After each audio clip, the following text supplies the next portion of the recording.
Hi and welcome to the final of the Qatar Open 9-ball 2023. 128 started and we are down to just 2. Chung and the killer Joshua Filler. It's a race to 13 now. We're playing 9-ball. It's one on the spot. Break from anywhere and we'll explain the breaking format as we go along. So, Chung wings the lag. I'm Mark White and joining me in the booth is Barry Black. Hi Barry. Hello, Mr. White. How are you? I'm super excited to be here this evening watching the final, the Qatar Open 9-ball Championships final. Can't wait to see all the action live. How are you going this evening? Yeah, exactly the same as you. Really looking forward to this match. I mean, two fabulous players that we get to see here, Barry. And how good is our job? All we have to do is just sit here and hopefully describe the action. Well, it's actually Josh Filler who won the lag. I'm sorry about that. I'm human as well, you know. I do make mistakes. Normally about 30, so there's just 29 to go.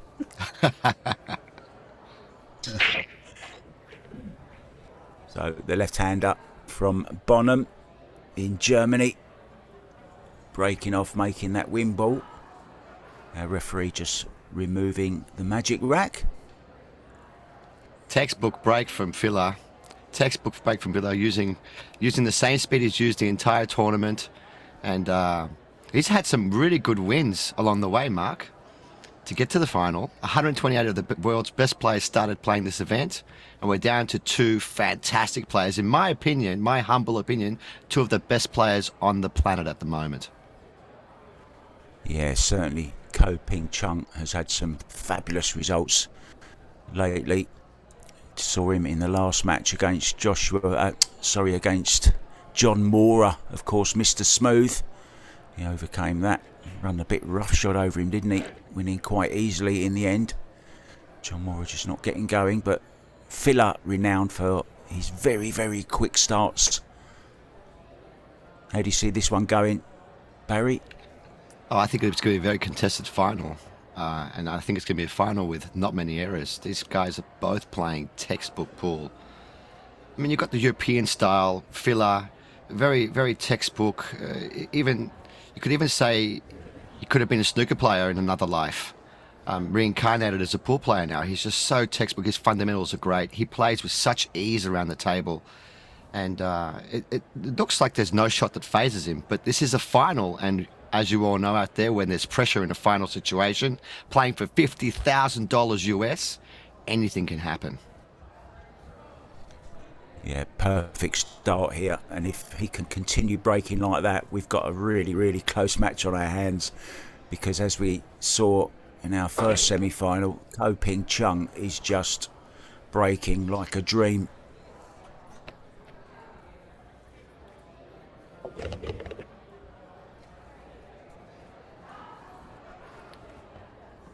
He wastes no time, does he? It's almost as if he can play to a 10-second shot clock. He is really quick. Elemental 9 here to deposit the first frame.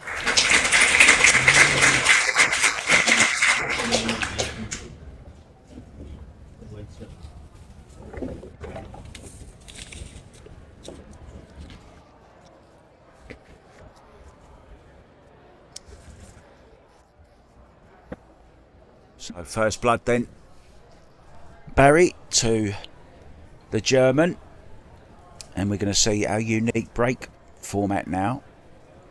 Yes, please explain it to me and the viewers out there at home, Mark. This is a different break format we've used for this event. How does it go? I was hoping you was going to answer that, but okay, I'll have a go. So you'll notice now, even though it's winner breaks, Josh Filler broke the first one and won the first rack, of course, but it's Chung who's coming to the table to break, and that's because, kind of like tennis, Barry, where when they start a match, both players get a chance to serve, so both players are getting one break each, and now from now on it will be 2. If you win the rack, you get a maximum of 2 in a row. So there's no chance of anyone putting a huge pack together. I kind of like it. It's, I think it's a little bit fairer, to be honest. It's a good compromise between the alternate break and the winner break format, where with a winner break format, if the table's breaking really easy, a person can put a 6-pack on you, and the other person doesn't get an opportunity to play. This is I think, a good compromise between the two. Yeah, and it saves travelling all that way across from wherever you've come from, especially for you guys from down under, where you have to travel basically halfway around the world if you want to play any tournaments now.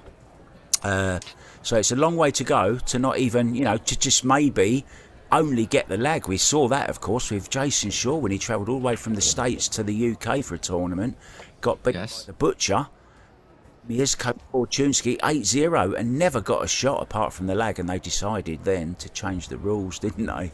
Wow, can you imagine that? Training for months and years on end to get to a big tournament, travelling 20 hours to get somewhere, and then we're losing a lag, then not playing a shot. That's heartbreaking. Yeah, that's not what any of us want to see. We want to get a chance to see all the guys playing, don't we? And breaking.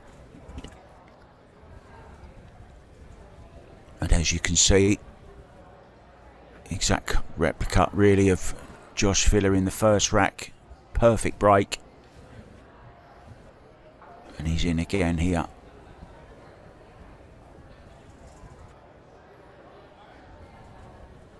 Oh, he's got enough off a shot there. Looks like something happened in the crowd that put him off there, so he's just going to recompose himself, giving the shot the full attention it deserves. Didn't go hard at the pocket, hit the side knuckle, still went in. Yeah, I like that about Koping Chung, the way, he doesn't rush anything, but then again, he's not slow, Barry. He's got a really nice rhythm. He's deceptively quick. And his demeanour on the table, I mean, he looks like a little guy, but he's an absolute beast of a pool player. He is scary. I would not want to play this guy for money, I'll tell you this now. The guy doesn't miss. I wouldn't play you for money. I've got some questions for you today. Far away, mate. In between the frames, far away, as much as you like. I absolutely will. I'm going to see if I can catch you out today as well. I've got a little thing I call my 30-second shot clock. We are playing on a 30-second shot clock here. Not that you can see it on your screens. The referee is holding a stopwatch in his hand. And I've got a little 30-second shot clock quiz for you coming up during one of the racks, during one of the breaks, mate.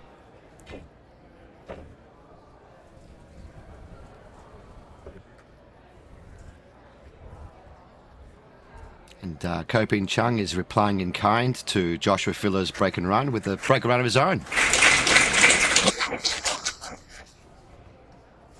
Yeah, very appreciative audience there, giving them a well-deserved round of applause. We're 1-1, and this, well, could be all about the break, Barry. So that's where this really does come into play, this lovely break format that we've got.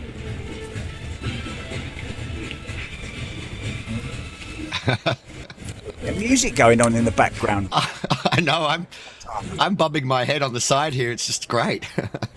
It's great atmosphere here at the Qatar Open. Yeah, and I like that about Paul. I hope it never goes too far down the snooker route where it's just dead silence all the time, and referees asking the players, the spectators not to move and all that. It's part of pool, right? It's closer to darts than it is to snooker. Yeah, it's definitely the atmosphere in here is electric, and that adds to the sport. So there you see Koping Chung breaking off. Now, remember in the semi-final, he had that one ball dialed in. It was coming off the side, the long rail, and going towards the top right-hand corner pocket. Let's see where that one ball lands. I tell you what, 2, 4, 6, 8. That's an illegal break. 2, 4, 6, 8. Yes, Oh, no, he made a ball. My apologies. No, it's okay. He made a ball. He made a ball. Yes. So he got that one ball dialed into the corner pocket, just like in the semi-final. that allowed him to run the balls very consistently and besting John Morra. But looking at this rack has got the key shot in this rack is getting from the 2 to the 3. I wonder if he's going to play the 3-8 combination here, Mark. Or will he opt to play? Yeah, it goes in this bottom right-hand corner, so I can't see it. There's a real problem here. Barry, look at where the 2 is. He could just, if he gets the right angle on this 2 ball, he can just literally drop the 2 ball in the side pocket. Mm-hmm. And just run down for the 3.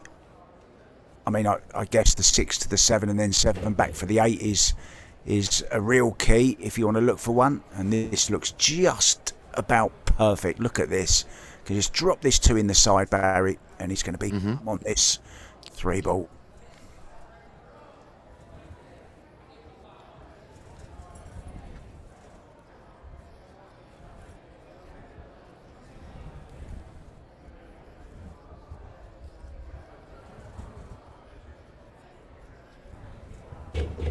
Perfect. He's put the white ball exactly where he wanted to be.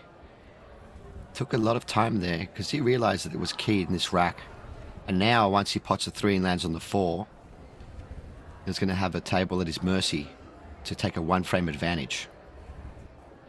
Yeah, and this is a big theme of Coping Chung's game. His cue ball, we mentioned it in the semi-final, Barry, is just pinpoint. He's always finishing just on the right side of balls, not giving him too much to do position-wise. And then, of course, that great position on the next ball, leaving himself unmissable balls, you might say.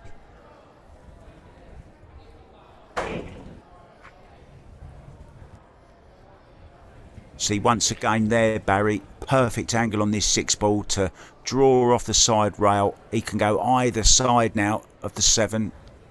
That's exactly where he wants to be. Leaving himself an angle to come back down for the 8 from the 7. So, key shot now. Beautiful. Doesn't want to be on the rail, though. That's perfect. Look at where he put his cue, and look where the cue ball's finished. Absolutely on the spot.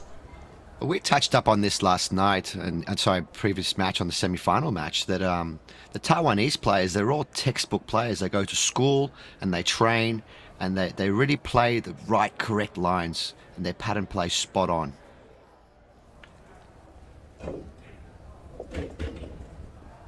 Yes. It's going to be 2-1 very shortly. And it just feels like the match just started. They're not wasting much time. Yeah, 2 of my favourite players, to be honest, in action here. And I believe the right to have got to the final, Barry, of this Qatar Open, and the winner. That 50 grand first prize.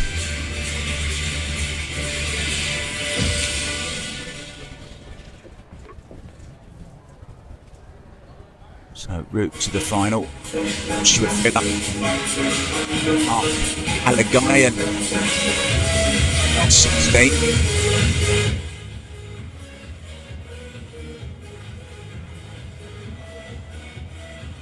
And then that very, very tough match against Victor Zelensky, winning on the hill 11-10.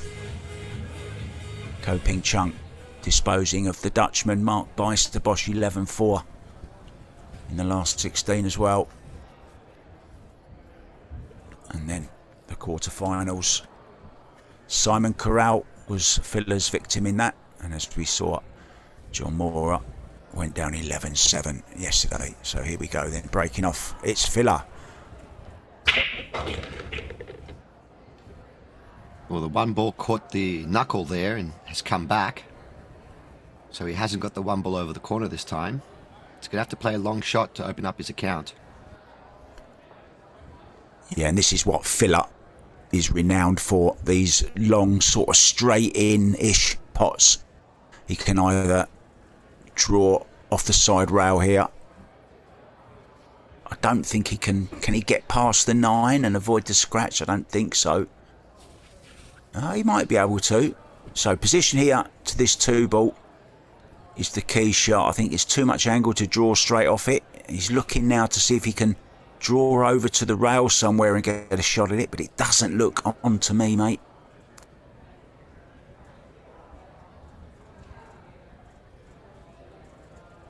Just a little discussion there. Not sure what they're talking about.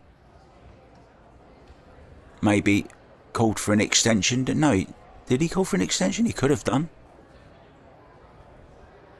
Let's see what he's decided to do.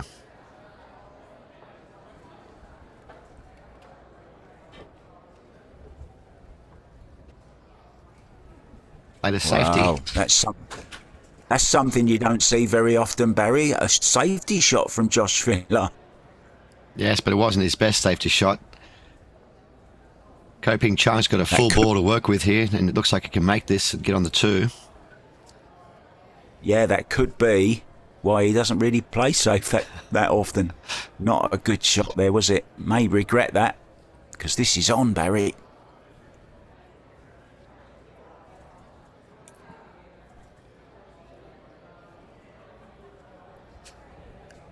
Oh, he's got him behind the 4, so he has to masse a little bit around the 4. He has to swerve a little, raising his cue.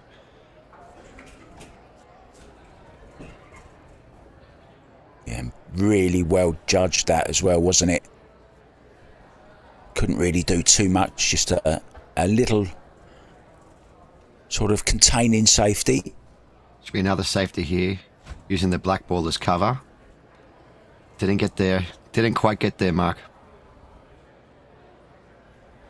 Yeah, he's the nearly man at the moment. Just his safety game is, it's not too bad. As part of the Moscone Cup team, I mean, he's been. He was MVP last year, doesn't he, Mark? Yeah, I think he's won it. I think that might be 3 times now, or at least twice that he's won MVP. Jason Shaw, another regular winner of the MVP. They really are 2 of the key guys in the Moscone Cup for Europe, and they had a great coach, Alex Lely, who is no longer there, of course, just been taken over by Ralph Eckhart. And one of the things Alex Lely used to be very, very good at was the safety side of things, and he'd done a lot of coaching with Team Europe with the safety side of the game. So I'm surprised his safety isn't a little bit better. Well, mind you, the way he plays, the way he pots balls and plays position, he's probably not playing safe as often as other players. He's probably the best potter in the world at the moment, Filler. Yeah, I think he's the straightest shooter. He's kind of reminds me of Judd Trump from the snooker world. Very, very talented left-hander. Not too much backswing. And really, with this compact cue action, there's really not much that can go wrong. Yeah, he goes through the ball very well. But what did go wrong this time is that he didn't get the safety shot right.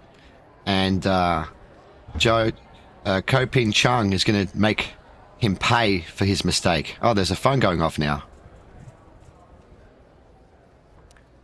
I was just going to say that little gadget in the referee's hand, he's not on his telephone texting his girlfriend. He's actually, that's the stopwatch that he's using. Good shot. Good shot there from, what nice touch there from Ko. Beautiful shot. And at the moment, Josh Filler is being beaten in the safety department. What do you do now if you're Josh Filler? Where's the route? How do you get to the 1? I asked Chung to play it for me. I wonder if so is he looking 1 rail here? 1 rail underneath the black? Playing it at pace to with a little bit of right-hand spin to sharpen. Yes. Oh, he's hit the 3. Oh, it's a good hit. Yeah, it's a good hit. He was blocking our view for a second, but the round of applause from the audience kind of let us know. Thanks for that, guys. Yeah, one of the hardest shots to play when you're playing off 1 rail. Any unwanted side or unintentional side that you get on the cue ball, it's going to throw the angle exaggerate it. So well judged there from Josh Villa. Had to play it, as you said, with a little bit of right hand side just to check it. So well judged, but he's left it on.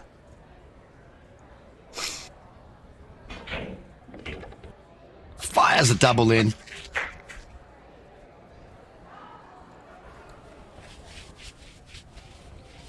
Yeah, these pool players are never scared to take on a bank shot, are they?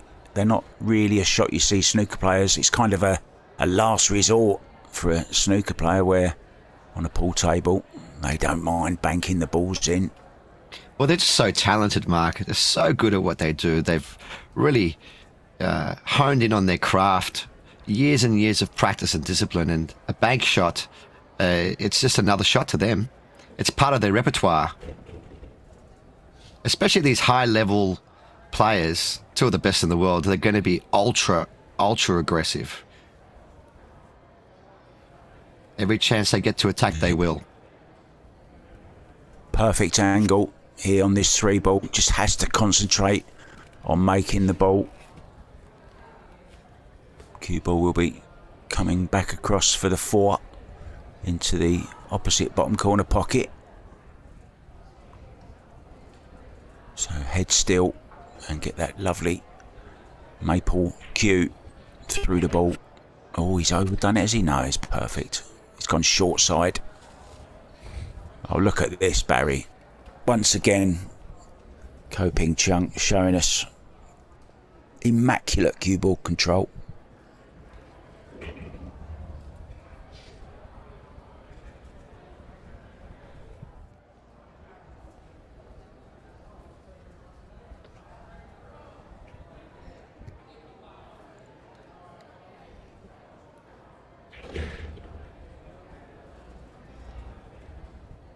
And once again, nice angle on this 6-ball. And stun back to the centre of the table again for position onto the 8.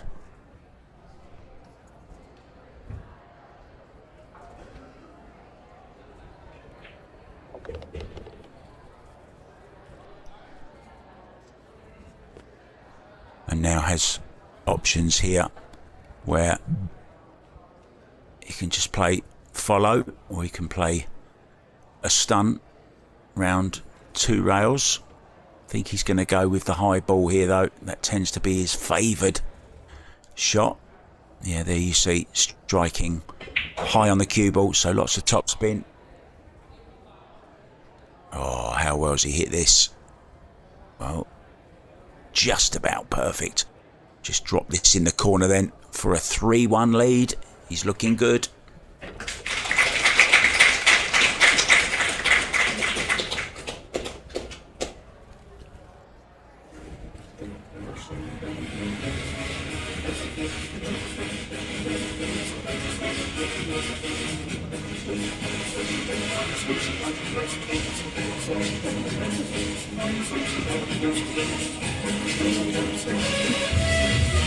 I hope you're enjoying this in Qatar.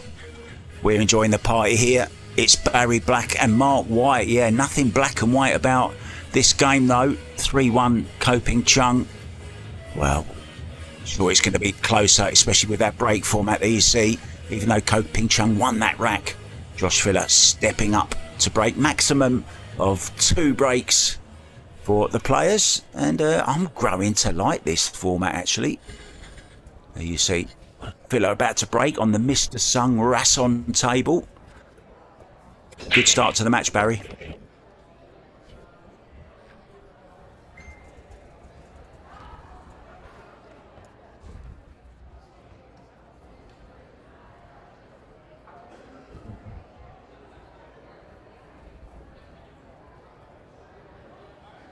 Yes, Joshua Villa's going to repay in kind now with a break and run of his own. He doesn't want to let Chung get away from him early in the match. Yeah, although it's a race to 13 in this final, battling for that $50,000 first prize. Villa doesn't want to let Chung get too far ahead. if he can keep it at 2 racks for now, maybe even get it back to 1 after this.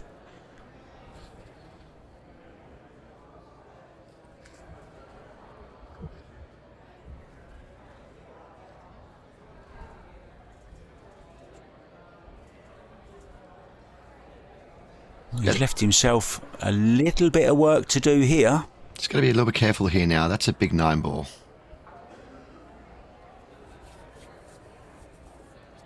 He could even use it, could just brush off it. Might be able to miss it completely though. Yeah, he missed it completely. Oh, as you said, the big 9 ball. Now, has he had a little bit of a friendly bump there or not? You can never tell with Joshua.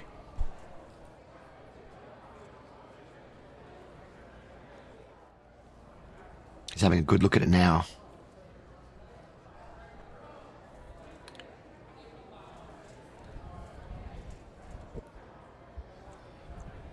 This is a WPA sanctioned event, of course, and I was recently at the World Women's 10 Ball in Austria, and the men were playing the World WPA 8 Ball Championship, and I got the chance to have a little interview with Joshua Filler, and he was telling me how he doesn't play for money, he plays for trophies and titles.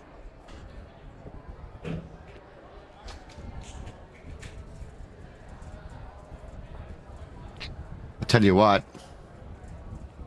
I was just going to say, Barry, I bet he won't turn down the 50,000 though when they give it to him. Well, he's winning so many titles. He's making plenty of coin now. But he's hooked himself behind the black and is going to have to go airborne here. He's a really good jumper of the balls. I know we always talk about guys like Fedor Gorst, but he's really good too. I back him to make this.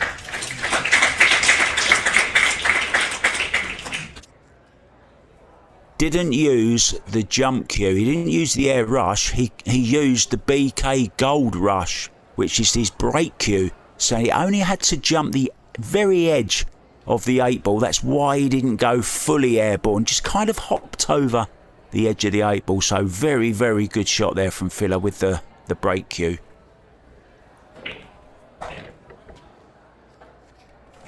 Right, look at this. Lovely shot.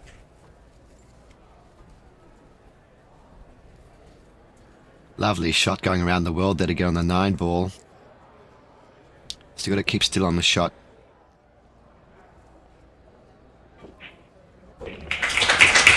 Out of the pocket.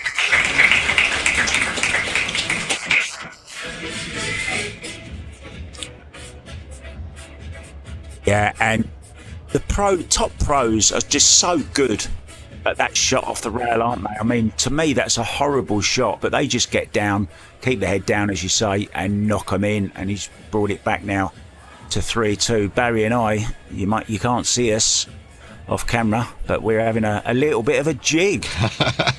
Bobbing our heads from side to side. The music is great. The atmosphere is great. 2 of the very, very best pool players in the world giving it all for this $50,000 first prize. What more do we need, Barry, in life, hey? Good pool, good music, a good buddy to have a little bit of a chat about the action with as well. Spot on. And now with this double break format, it's now Ko-Ping Chung's turn to break. Keep an eye on that yellow 1. He's been hitting the break so consistent the entire event. He's dialed that 1 ball over the top corner pocket, and I mean close. Yeah, and watch the 4 ball as well into this bottom right corner. That's what he's going for. And as you mentioned, there goes the 1 ball. That's an illegal break. He hasn't got another ball past the head string, so we're going to see Filler come back to the table now. Yeah, so they're playing the 3-point rule. I guess I should just explain that very quickly to you guys. You have to make a total of 3 points, and Ko-Ping Chung there reflecting on the fact that, well, he made a ball on the break, but didn't make another 2 points by getting balls past the head string. And that's why Filler has come back to the table, and he's straight back in here with a chance to draw level. Yeah, the 3-point rule was put there many years ago to force the players to hit the balls hard, really hard. to power break the balls, and it's a great rule because no one wants to see a soft break. We want to pull. Power pull is about big breaking and running the racks, and this is a quick match. These guys are playing lightning fast, Mark. Filler doesn't even look like missing. He is in the zone. Look at him. I feel like I'm running the 100 metres. I do. I'm getting out of breath just commentating, watching them run around the table. I tell you what, he's not wasting any time. I reckon he's going to run this rack out within 2 minutes.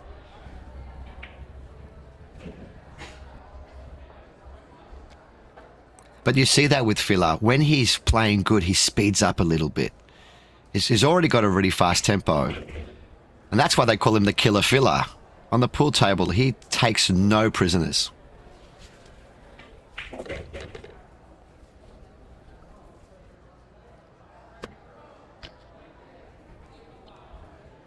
Just shows you.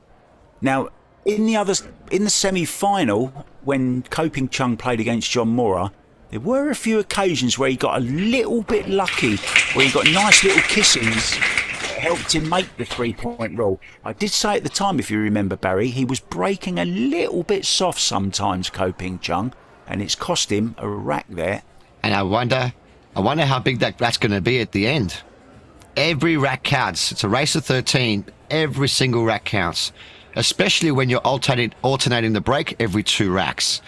Whereas with a winner break format, you can make a mistake here and there, fall behind 4 or 5 frames, and then catch up at any time. But when it's a double break format like we have at the moment, every single frame is crucial. You want to keep it contention, stay close to your opponent.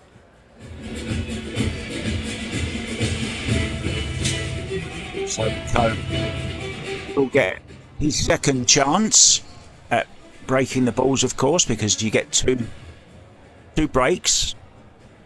So he'll have to hit these a little bit harder. He's just asking the referee there to check a couple of gaps, maybe, as we say on the London Tube, on the London Underground. Mind the gap.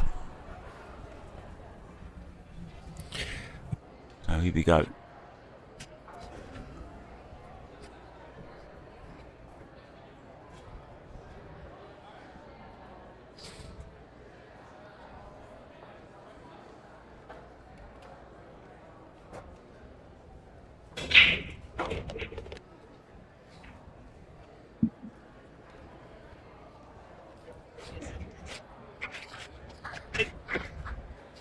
Oh, look at this. Look at this for a break. Didn't want the one ball in, but he won't mind looking where the position of the 2 is. 2 balls down off the break, 2 past the head string. So he's made a total of 4 points there. And I think he's going to make another point on the scoreboard to take the lead again, because I can't see any problems here, Barry, can you? Oh no, the balls have opened up like a flower. They really have. No 2 balls are close together.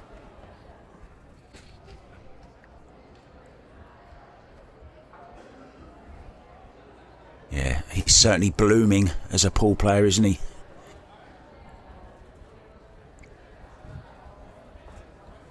So 3 in the side.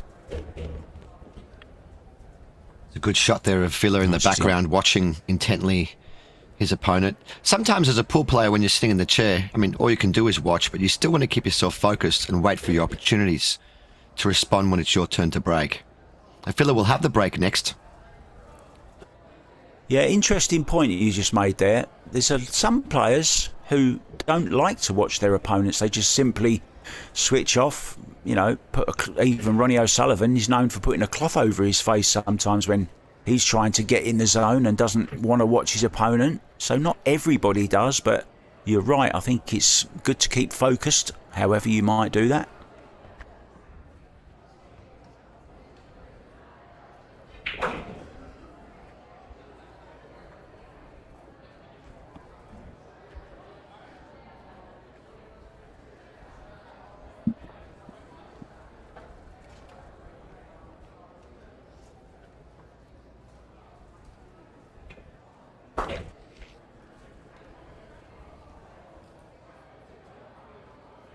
Perfectly on the 9 ball here.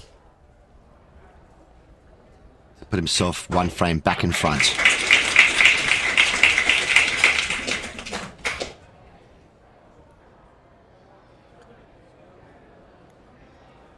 Right, I've got a little bit of a quiz for you. This is something I call my 30-second shot clock, Barry.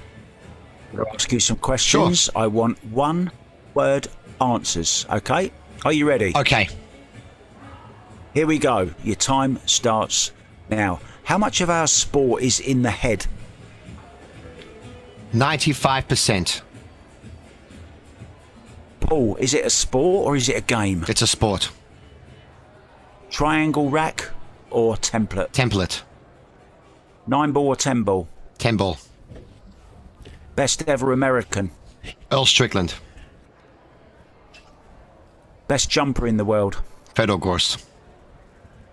Best kicker? Albin Ushan. Nicest attitude? Oh, nice. David Arcady. Favourite opponent? My favourite opponent? Sorry, your favourite two people playing together. We can go back to that. We're gonna have to carry it on because I messed up the questions a little bit. Sure. Don't worry, we'll come back to that a little bit later. I like your answers though.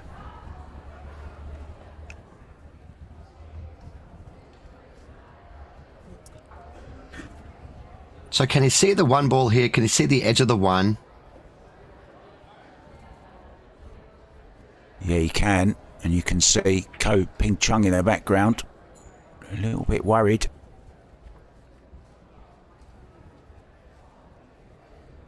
He doesn't like where he's landed. He's tilted his head to the side. He wanted plenty of angle to get back on the 4. And now he's just got that big 6-ball in the way. He's going to have to negotiate a good route for the white ball here.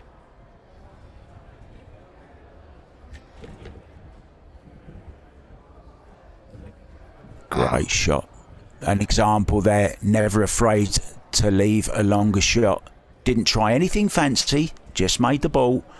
And now he's got a very, for him, a very, very makeable 4-ball, guaranteed to be on the 5.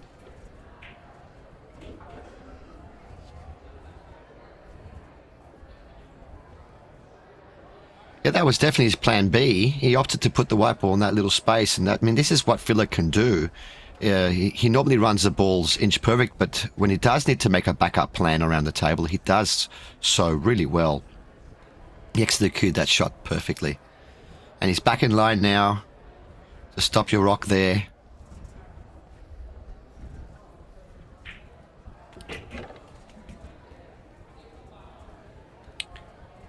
You'll notice there that Josh Filler has actually made the switch.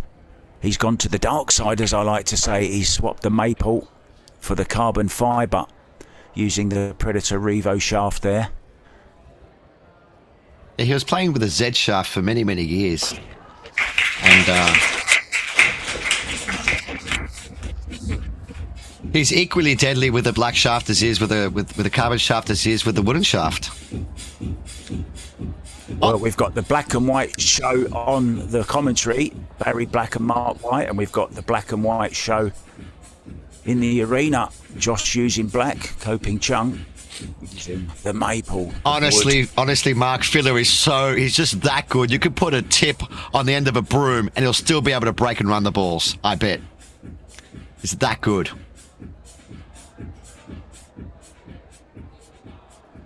I mentioned that I interviewed him in Austria recently, and the winner of the women's 10-ball was Cesca Centino, nicknamed the Flash. And I've always called her the Filipino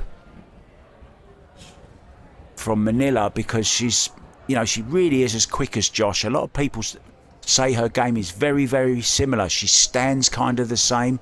She's a left-hander.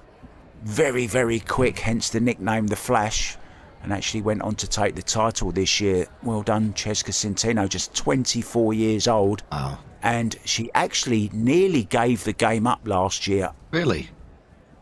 Why is that? Why does she nearly give the game up for? Something she's so good at. Just because maybe she wasn't winning as much as she thought she would. Many different reasons, right? Can be family issues, can be anything. You know what this pool game's like. Sometimes we have to give it up and, concentrate on making a living. Well, you asked me earlier how much I thought the game was in our head, and I said 95%. Yes, of course you need skill. Of course you need skill. Of course you need knowledge to play the game. You need technique. But the very first thing you need is belief. Belief to win. Belief to sit there and practice and train for years on end and learn and harness your craft before you go out there. And when you're competing, again, you need belief that you can win. So, yeah, absolutely. The reason why it's a sport and not a game is because I liken, let's say, another game like chess. You know the moves, but you have to move your hand.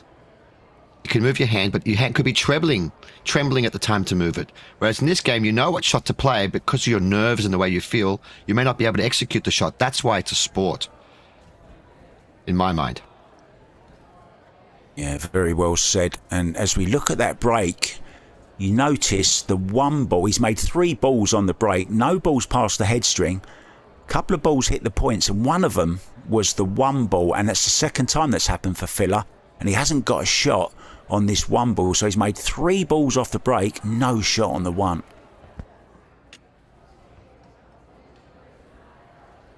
He's having a good think now. Where do I push to? How do you trick someone like Chung or challenge him? Take a shot on. Yeah, after the break, you are allowed to play a push shot, whether you're the incoming player or the player at the table. So you can choose to push. You can play anywhere. You don't have to hit a rail. Interesting push out there, Mark. He hasn't really moved the white ball much. He's allowing his opponent to have an easy kick shot. But the question is, can he kick safe? And will he pass it back? No, he's going, he just looked at the possibility of the jump shot. He's going airborne. Now, this is such a difficult jump. And the fact that it's so difficult is because the 3 ball, the intervening ball, is much closer to the object ball than the cue ball is to the intervening ball. So he's giving it back to Filler Barry, and I don't blame him for that. Good decision there. We'll find out in just a few moments.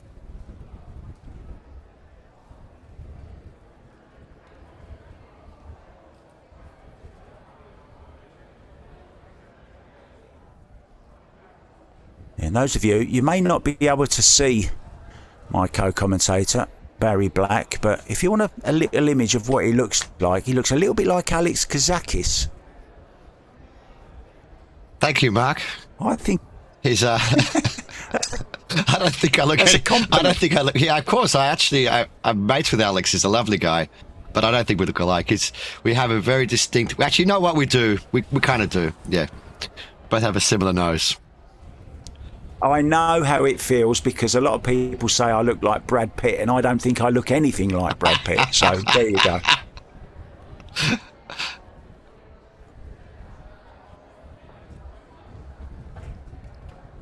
Back to the serious stuff on the table. This is the final of the 2023 Qatar 9-Ball Open, of course.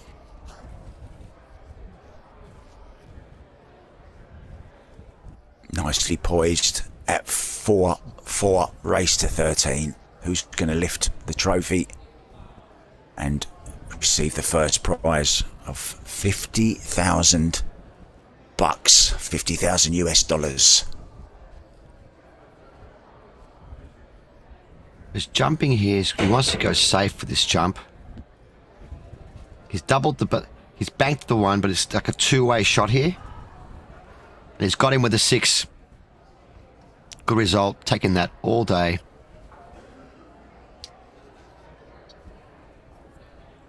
Yeah, not too shabby prize for second, is it? 25,000, and our losing semi-finalists received 12,500. So big money on offer in the WPA Qatar Open, and there's lots more to come as well. He just wants to edge the one towards the back rail and send the white ball back up the table.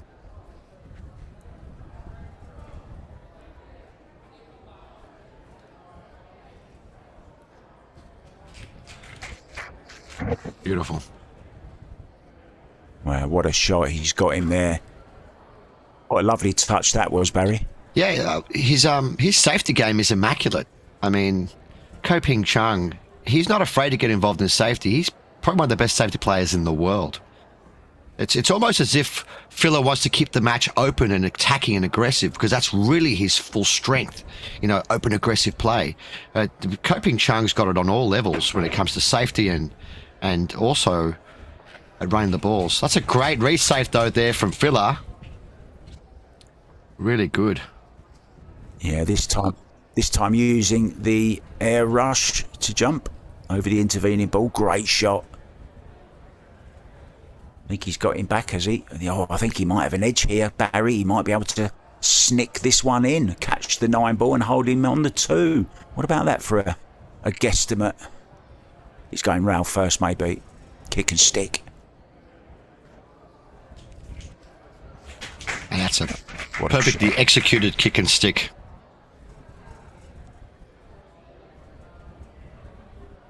Now, can Filler play a kick and stick of his own? He might go. Do you know, he might jump this? Yeah, yes. He might jump over the 9 here and play a kick and stick. Or was he called? He hasn't called the putt. I don't think he's going to jump 2 rails here. Watch this. Over the 9, 2 rails, make the one in the side.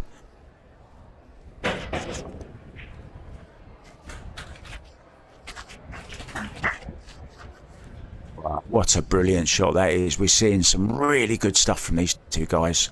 Thoroughly enjoying this. I don't know about you, Barry. Well, safety battles are my favourite part of the game.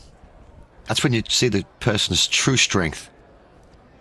And as we were saying earlier about emotions, in general, the safety battle play, the winner is the person who keeps his emotions in check, keeps it simple, and is more patient than the opponent.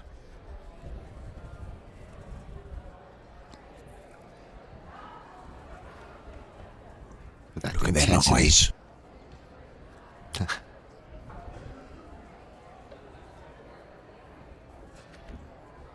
Well,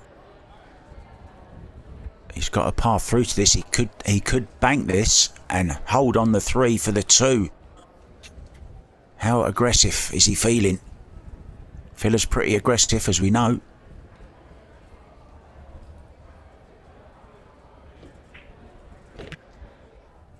Oh, he could cut it in. Huge amount of left-hand side on that cue ball as well. Left-hand spin, checking it off the rail, holding it for the 2. Good position here. Could take the lead.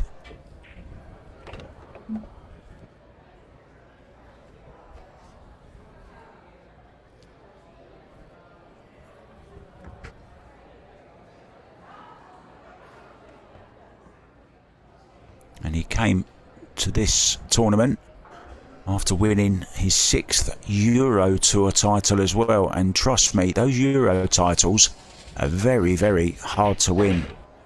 Always minimum of 250 players in them. And he's won 6 of them.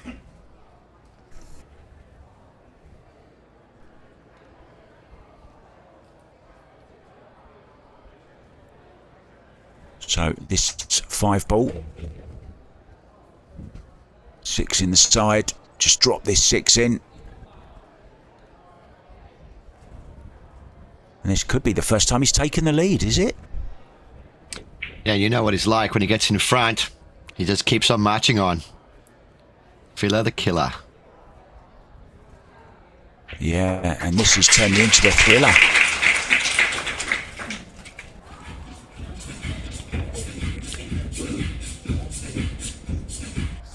So the party continues here in Qatar.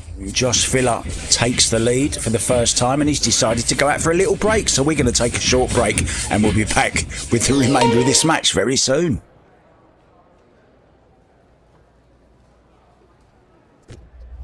Welcome back to Qatar and the final. Nicely poised 5-4 now to Joshua Filler. Was almost 3 racks down at one stage. Chung to break though. Still with me in the booth. I didn't know he's really a fishmonger by trade. The man originating from Greece is Mr. Barry Black. Are you still there, Barry? Yes, I am. I wouldn't miss it for the world. This match is enthralling. It's thrilling. I can't wait to see the conclusion.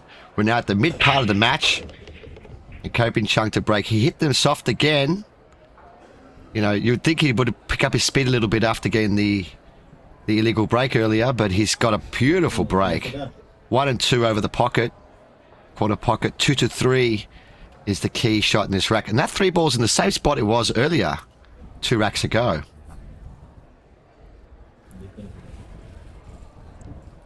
Yeah, and very, very... He was being very meticulous about that rack then. And I think the way that he's breaking is very important, that every single ball is touching, because as we saw, he had an illegal break earlier on in the match. So he's making sure there's absolutely no gaps in that rack. Asking the referee to recheck them. And as you can see, perfect on this 1 ball.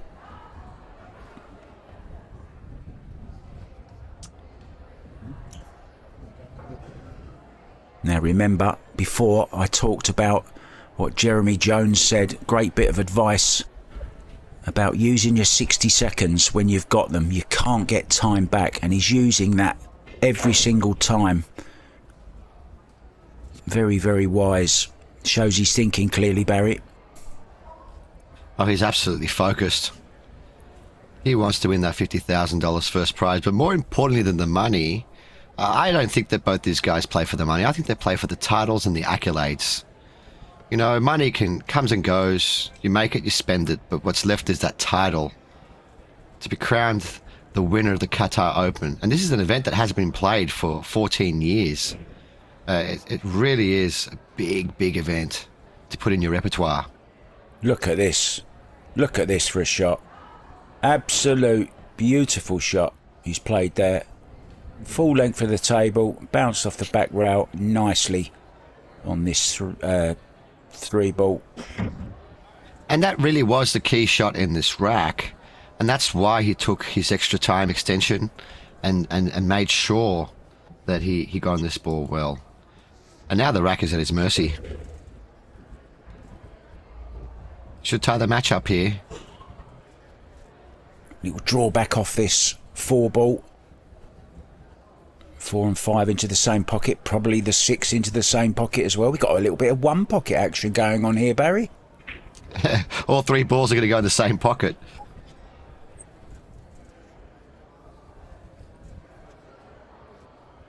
Yeah, we might even see the 9 go in the same one as well. Let's see how he manoeuvres the cue ball. He's perfect on this 5 just to draw past to where you saw there.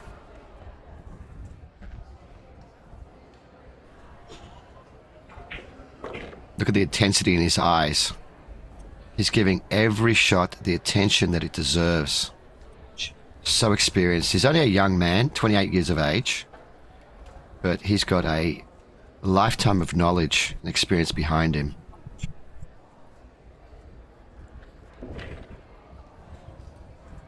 Yeah, the middle coat, as he's known. Older brother Kopin Yi, younger brother Kopin Han. What a wonderful life they have, travelling around, 3 brothers together, just enjoying playing pool. These guys are superstars back in Taiwan. They get mobbed at the airport when they go back after winning an event. I get mobbed when I go back to the airport as well, normally by customs.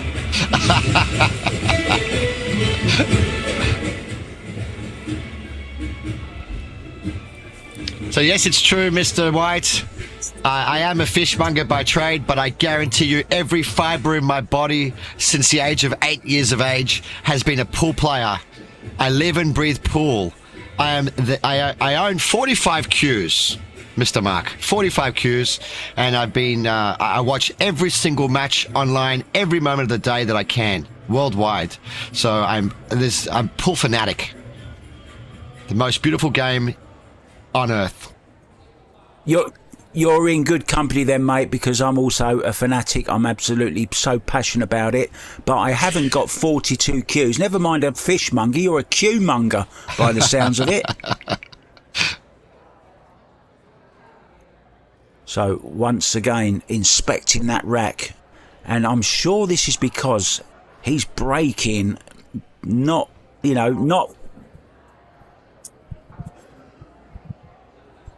Beautiful view there of Qatar.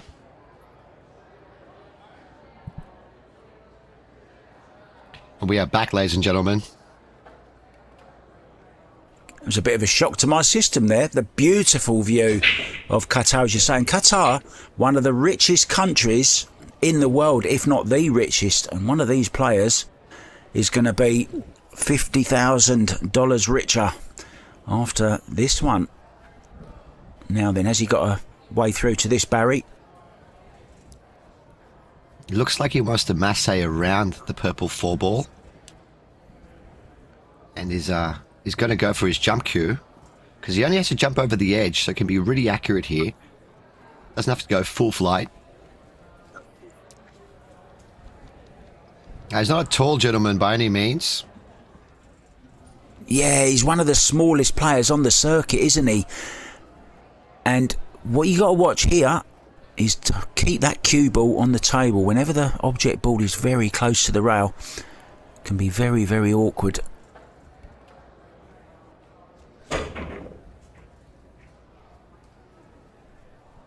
Oh, what a great effort. He got robbed there. He hit that so good. Just missing the shot. And all the momentum now is going to go back over to Filler, because Phil will be up now for 2 consecutive breaks, and he can win this rack and potentially put 2 more racks on his side. So what a big turnaround that could be.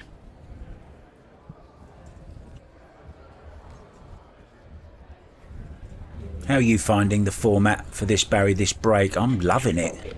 Oh, I'm loving it as well. Like, as we touched on it earlier, to have 2 consecutive breaks in a row each, as opposed to one at a time. It's that nice compromise between winner break format and alternative break format.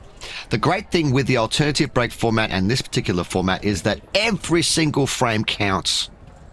Whereas with the winner break format, you can fall behind, you can make a few errors, and then all of a sudden you can go Tinkerbell and put a 6-pack on your opponent, win the match. This is every frame, every single ball, every mistake is crucial.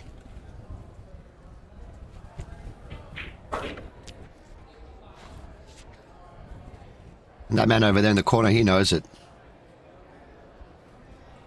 He's in a hurry now, isn't he? He's speeding up. And having said that, he's overrun this slightly, so maybe just a little bit quick on that 8 ball. Still be okay though. Man of his potting ability, as you said earlier, probably one of the best potters in the world.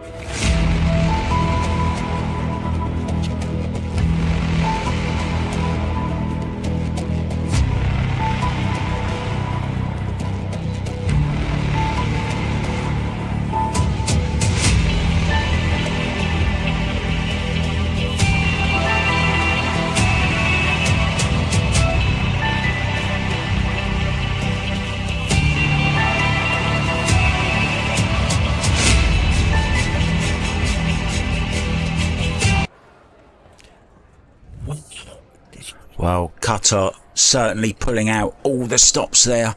You might have seen on the building there, they kind of projected the 2 finalists up onto one of the very many tall buildings here in Qatar. Great to see, hey Barry, that the sport of pool is growing again, and lots of nice little touches like that from Qatar there and the WPA getting together, producing a tournament of quality. Well, this tournament itself is It's amazing. 128 of the world's best players came down for a $300,000 prize purse. And I'm so glad that they brought this tournament back.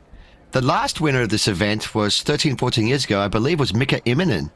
And he came in as defending champion this year. So what just happened there? Well, stop press.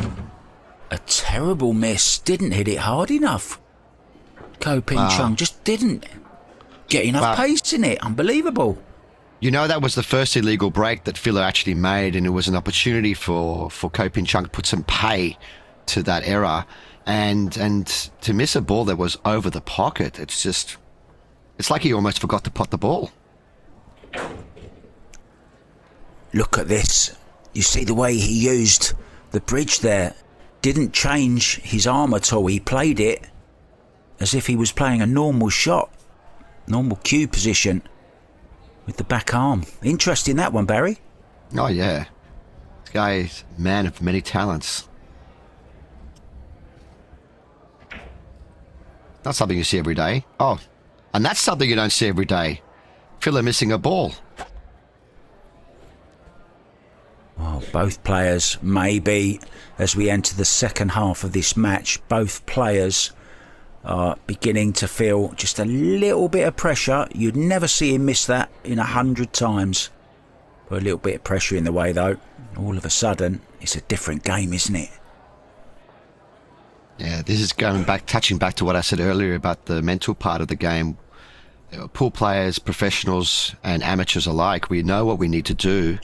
And sometimes when there's a bit of doubt or a bit of nerves, or even sometimes when you're not in the moment and you're thinking, you're goal orientated, you're thinking about the result of the match, about to win, you go out of present time and you forget to do what you have to do and you don't pot the ball.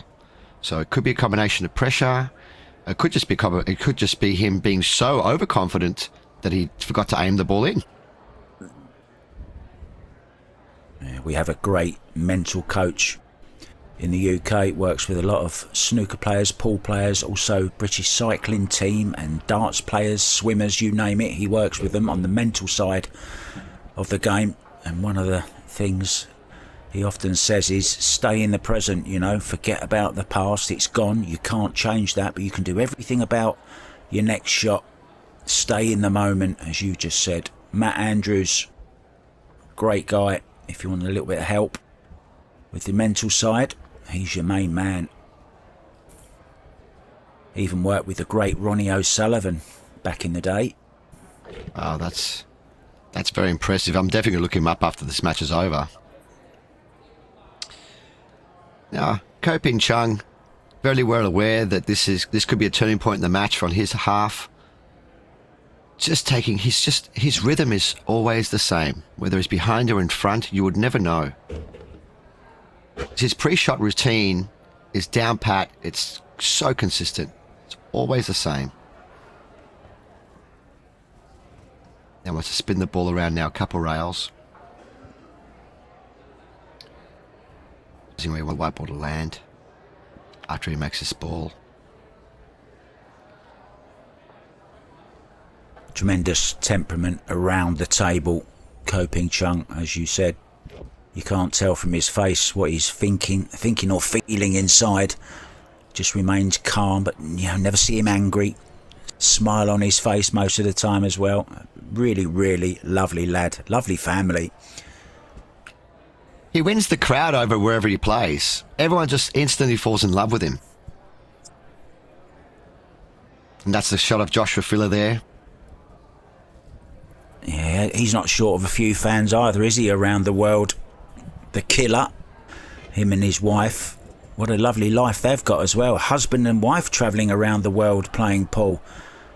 Doesn't get better than that, Barry, does it? I'd love to meet somebody who loves playing pool. I'm available, guys and girls. Well, not guys, but girls.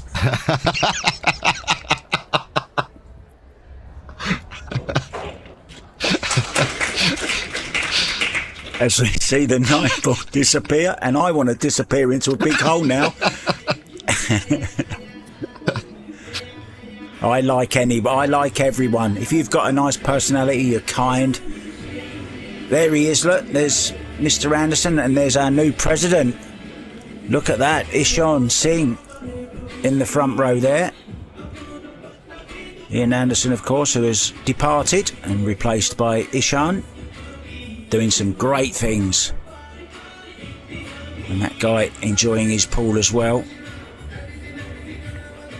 I want to answer this question, Mark. You asked me earlier who I thought the best two Scotch doubles partners would be worldwide, and my answer would be Josh Fafilla and Jason Shaw. That would be my pick. Yeah, good call. Now, you might have just seen a shot there in the background of Jorgen as well, and I had the pleasure of meeting him in Austria. He used to be president of the WPA for many years. He's moved on up to the WCBS. I had a lovely chat with him in Austria. Jorgen, what a gentleman. Done so much for the sport.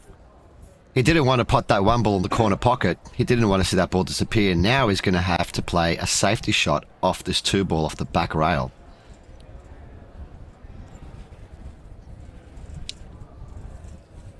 So I wonder if he's going to play a shot just where a bit of left-hand side on the white, split the wicket, two ball on the left-hand side, white ball behind the 7 and 9 as blockers.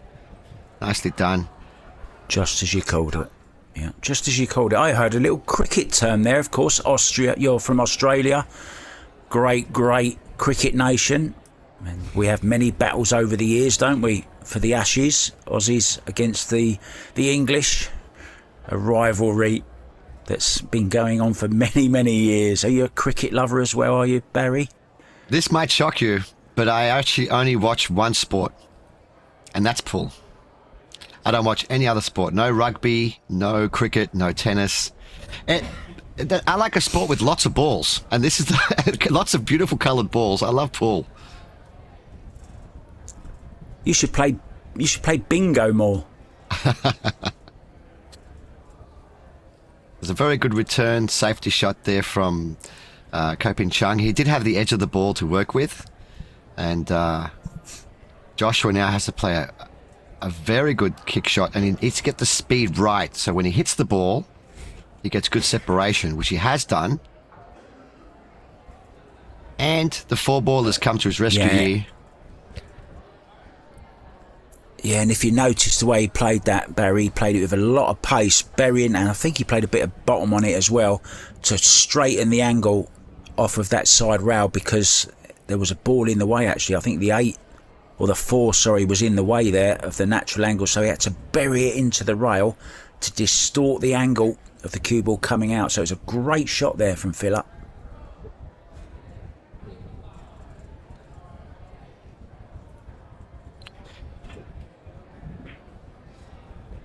Very well struck there.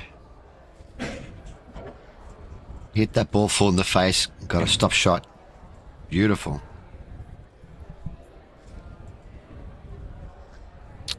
I think he has to get his jump cue here, Mr. Mark. He's looking to see if he's got a thin edge on this, and if he has, he could put the cue ball back exactly where it is now. And he might even have a chance at making this 2-ball.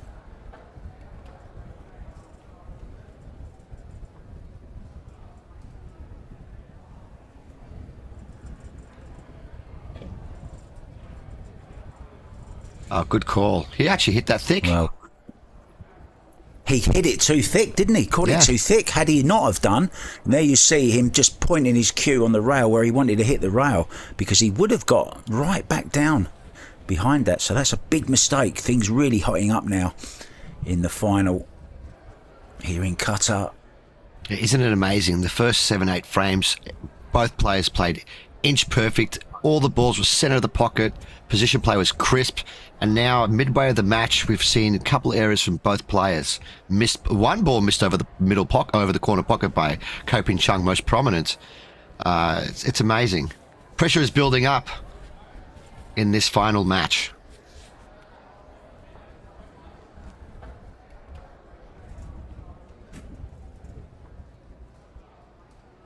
Referee there on it, just making sure he does not touch that 7.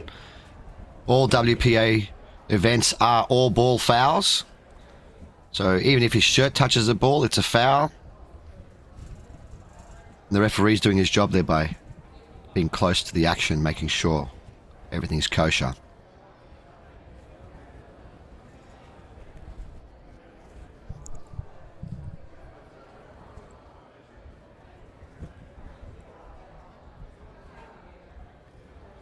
Look how smooth he hit that. He plays that shot so well.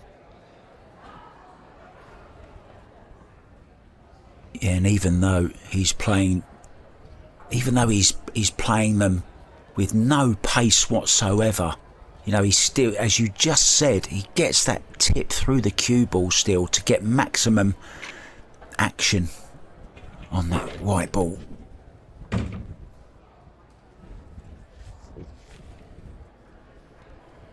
Last year was Francis Ruiz's year. You could say this year is Ko-Ping Chung's. He's already won the US Open. He won the International Open there at Sharks. And now looking to add this title to his very, very impressive resume.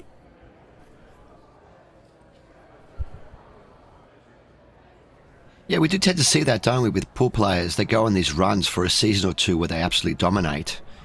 And I wonder why that is. Is it confidence? Is it good routine? Is it hunger?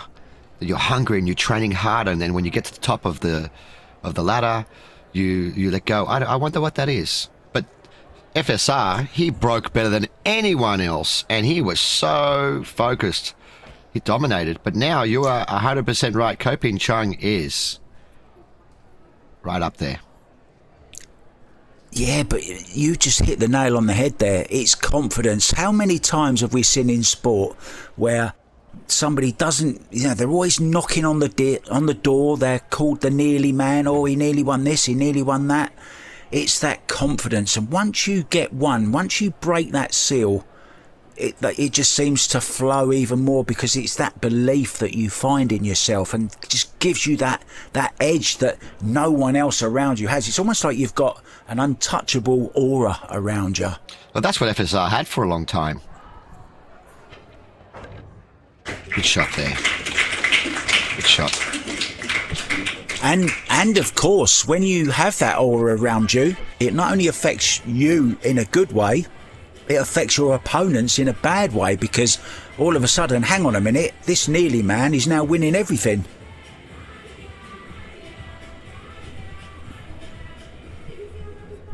I wonder, does the DJ take requests? What would you ask for? What's your favourite kind of music you like listening to, Barry? Have you got a favourite? Hello, thumbs up, look, from the crowd. Everyone's loving the action here at the Qatar Open 9-ball.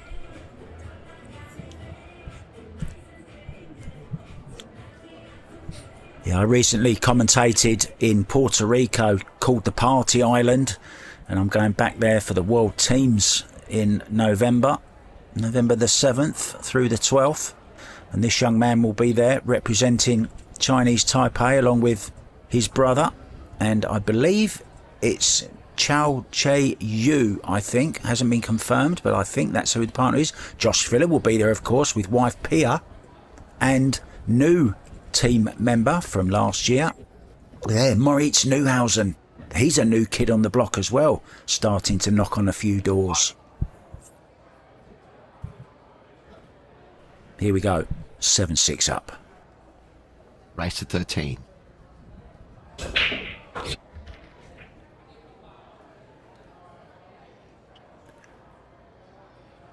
Cue ball going dangerously close. He hit them quite hard this time. And you know, throughout the course of the day, the temperature of the room can change. The humidity of the room can change. And the balls can get a bit stickier as well throughout the rest of the set, as opposed to the beginning of the set when they're freshly polished.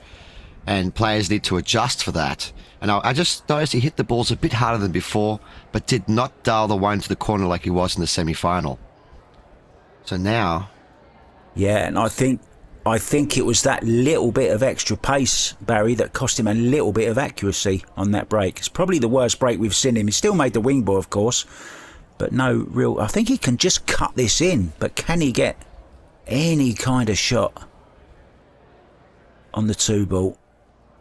Well, he may be pushing out then. But the screen's definitely full of me because I don't think you can see the one. Okay, so it's going to push out here to the bottom rail.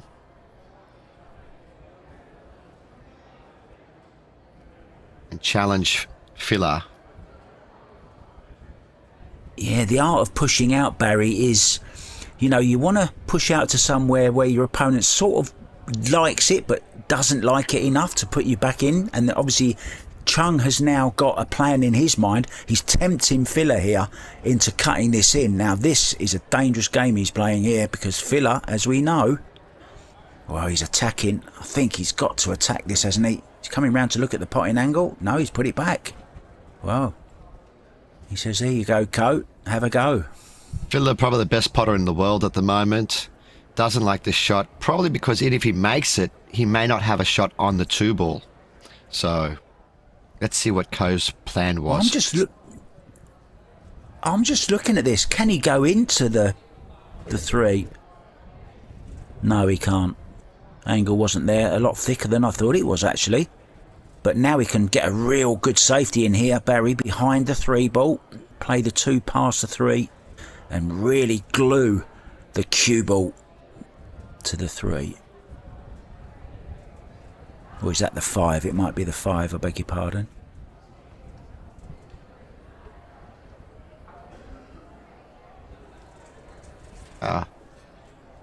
What a really good push-out shot that was from Chung. He cut that 1 ball in so slow, so smooth, and then gave himself an opportunity to play the safety shot. If you're Filler, you kind of feel a little bit like you're thinking, why did I give it back to him for now? That's the art of the push-out.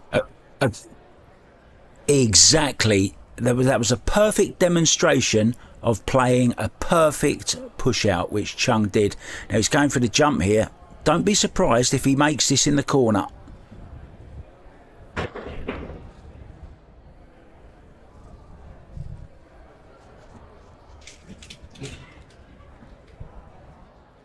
Well, didn't make it, but didn't give anything away. Yeah, I'm not surprised he didn't make it in the corner, but I'm surprised he got the hook behind the 4. So now, advantage Filler. What does Ko do here? Does he have the edge to just come off the edge and send the white ball around the table? Is that what he's looking at? Or is he thinking about banking this? Yeah. I think he's thinking about banking it, mate. Oh, that would be uber aggressive, especially at this stage of the final. But he's one of the best players in the world. Would definitely be the right shot to play if he's playing it.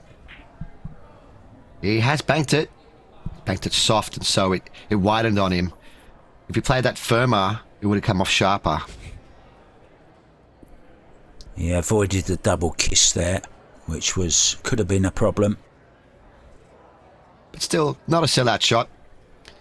Filler's going to play good safety here. Yeah, behind the 8, I think, is the order of the day. And look at this touch. Doesn't want this over the pocket. Doesn't want it to drop. Ooh. Well, I think he might have preferred it to drop in the end, because this is quite an easy jump now for Ko. And if it had jumped, Josh would have still... If it had dropped, Josh would have had the 3 for a jump as well. So I think he'd rather be at the table controlling things than leaving it in the hands of Ko, one of the best jumpers in the world. Oh, that was close. Yeah, but he had to play the rail first there, and so had to be ultra accurate. Wasn't far off. But this is not a game of far off or not. The ball doesn't drop, you lose your turn. Yeah, and saw our first bit of emotion really there from Ko Ping Chung. Had a little bit of a kick on the floor. But that was such a difficult shot, as you say, because the 2-ball is so far into that corner pocket that it was very difficult to go rail first. Got very close, not close enough. So 2 and 3 into the same pocket.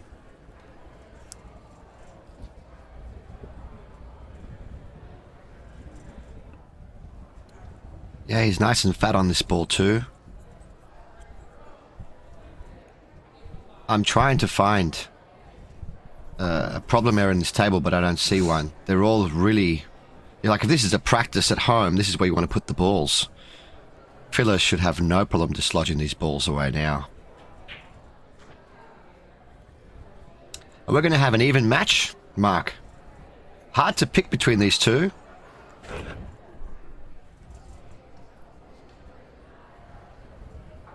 Neither player is budging an inch.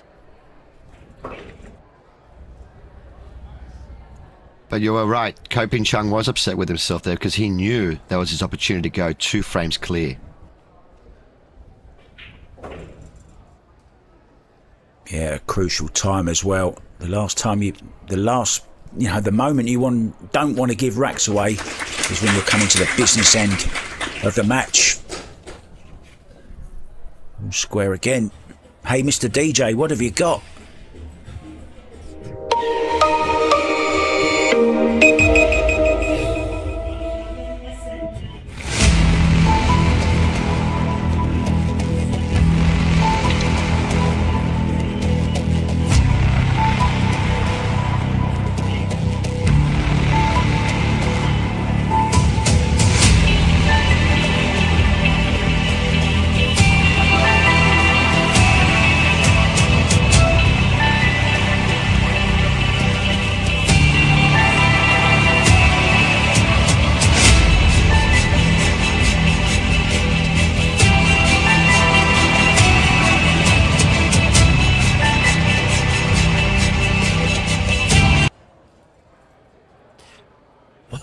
Welcome back, ladies and gentlemen. This is the 2023 Qatar Open. My name is Barry Mavros. I am with Mr. Mark White, and we are now at the business end of the match. Things are heating up here. Chung gearing up to break. The score is 7 frames apiece. Mark, I am loving the action here tonight. This has been going frame for frame the whole way through.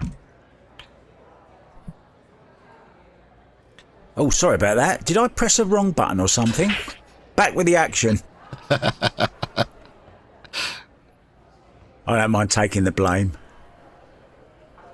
As I was saying, this match has gone rack for rack, frame for frame, the whole way through. It's intense pressure. We've seen a couple of moments earlier where the players did miss a ball that we were surprised by. And now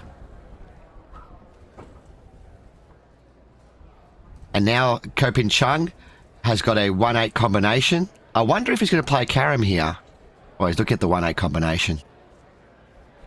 I think it goes, and I'll tell you what, he's got another shot on the plate here where he can play it, the 1 off the rail onto the back of the 8 and make the 1 off the 8. It might even go straight in, you know. Let's have a look. Oh. Wow. What a mistake. That is a big turning point there. And now Joshua's like, oh no, someone's put his alarm on. There's an alarm going on iPhone. He's smiling away. You know, little things like that can really break in concentration when you're about to shoot. Yeah, if you're on your backswing, it could make a little bit of it could make a little bit of a difference if you're on your backswing, but no problem there. I'm wondering why somebody needs an alarm clock on their phone. I mean, there's no chance of falling asleep during this. This is a fantastic match. One of the best I've ever seen, and one of the best I've commentated on. These two players are giving it their all. Uh-oh. Is he going to be behind the 6 ball here? He's hit it a little too hard, Mark. I think he's still okay. He's having a look up into the audience. I wonder if Pia's in the audience there. She's normally ringside for all his games if she's not playing in a tournament herself. I think there might be a WPA tournament going on actually at the same time as this. I think he's going to have to flick this ball in with a bit of left-hand side here, Mark, just to create more, just to make the pot easier. Flick the ball in, if you will, because he is quite close to that 6. There is heaps of left-hand side on the white ball here. Wow, he put too much. He ended up overcutting that ball. Oh, both players. Yeah, both players feeling the pressure, aren't they now? But even had he made it, he would have had no shot. It was... Yeah, he caught it too thick, didn't he, Barry? So the cue ball would have travelled further had he have caught it thinner. Just caught it too thick, didn't get enough spin on the cue ball. Interesting battle.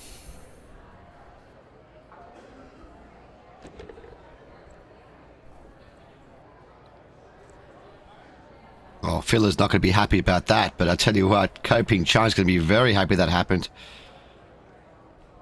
Because he now can put these balls away and have the break next to extend his lead. Straightforward roll through. Nice little stun off the side rail, back to the centre of the table again. Leave himself a nice angle to run it round. Yeah, this is perfect, isn't it? Choices here.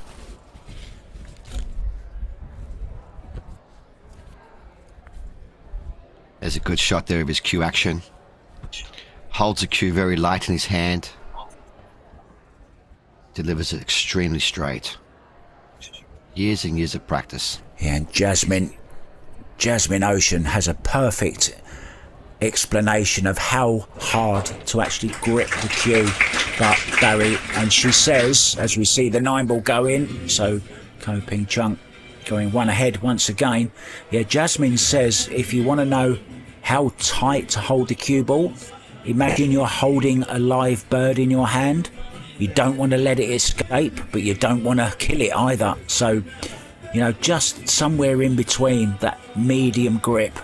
The great Ray Reardon, snooker player, actually once showed me back in the 80s, used to tie a handkerchief around the butt of the cue and hold the handkerchief like that and play a deep draw shot, Really? almost full length of the table without even holding the cue, just with the hanky. Wow. Ray Reardon was amazing. I remember watching his videos back in the 90s. Back at the day where we still had videos, Mark. Now it's all streaming. I guess most of our viewers wouldn't know what a video is. I remember cine films, black and white, on the big projector screen and the old tape running round it. That's how old I am. And then came talking movies, which was great. Oh, Mark, you're not that old. I can see you from here. You're very young. And very young at heart, too. Fantastic commentator. Good bloke. So draw back for the 2 into the side.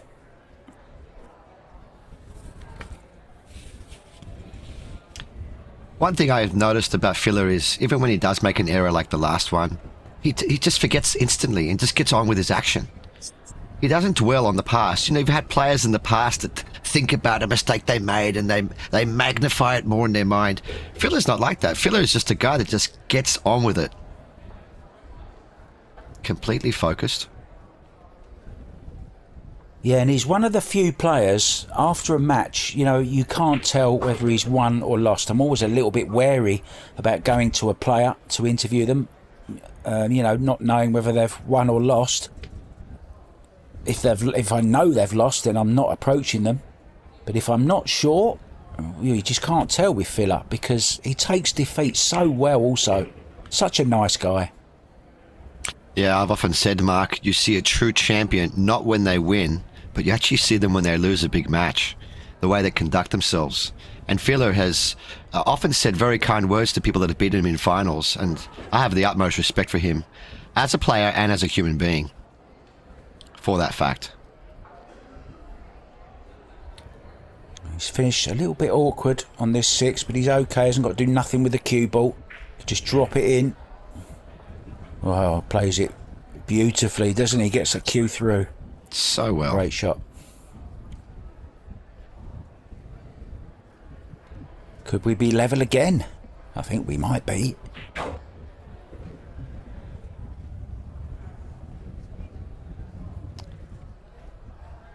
And this 9 ball to tie the match again at 8 frames apiece.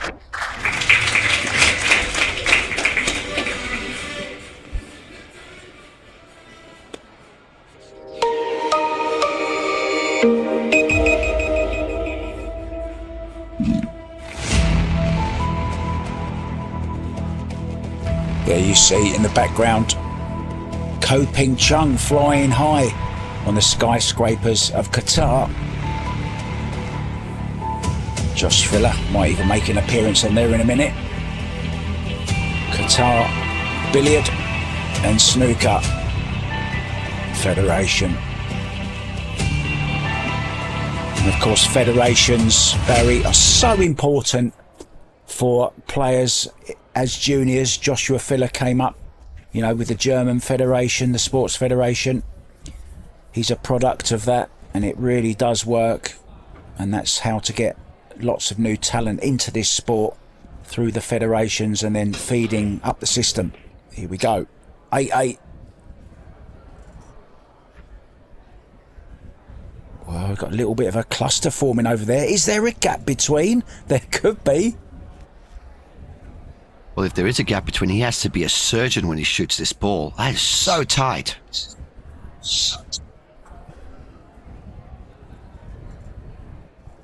Well, yeah. Well, is there a gap through? Needs a fishmonger on that one. Referee's going to have to be keeping a close eye on this shot. And it doesn't look like it's straight, so you can also twist it with a little bit of right-hand spin.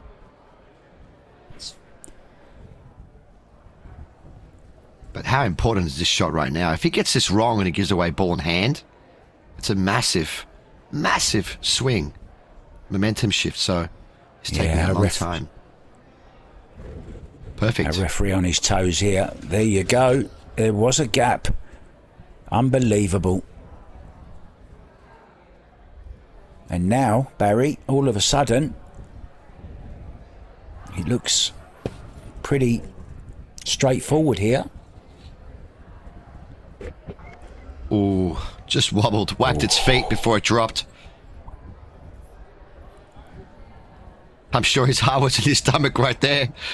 At that moment, when you, as a pool player, when you see the ball wobbling like that, you think, oh no. But it's disappeared, it's found gravity.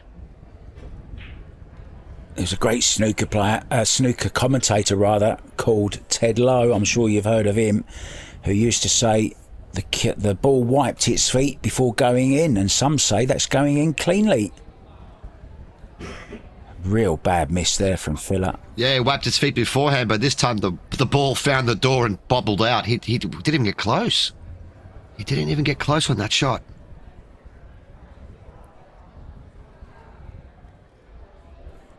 You know, we're just so used to seeing him pot everything off the table. We don't.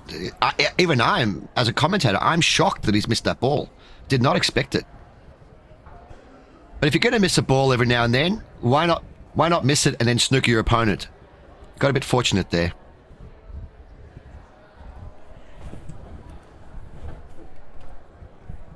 Yeah, it just proves Josh Filler is human.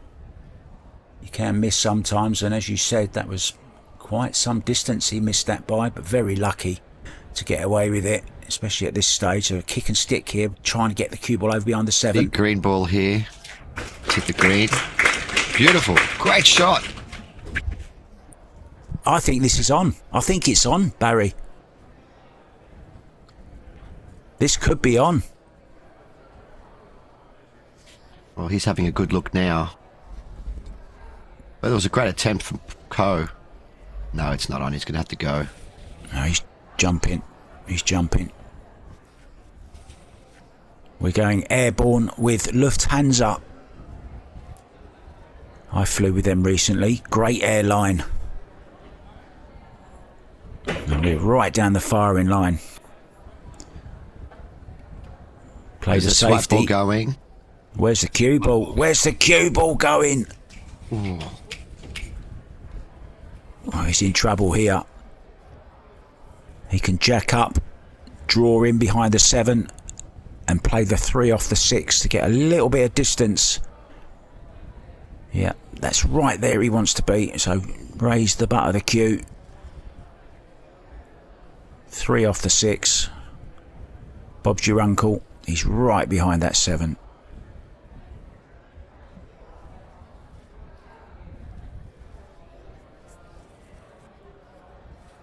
See that, what he's looking at there? Yeah. Now he's looking at cutting the 3 and getting behind the purple. But no. You might have been better off playing your shot there, Mark.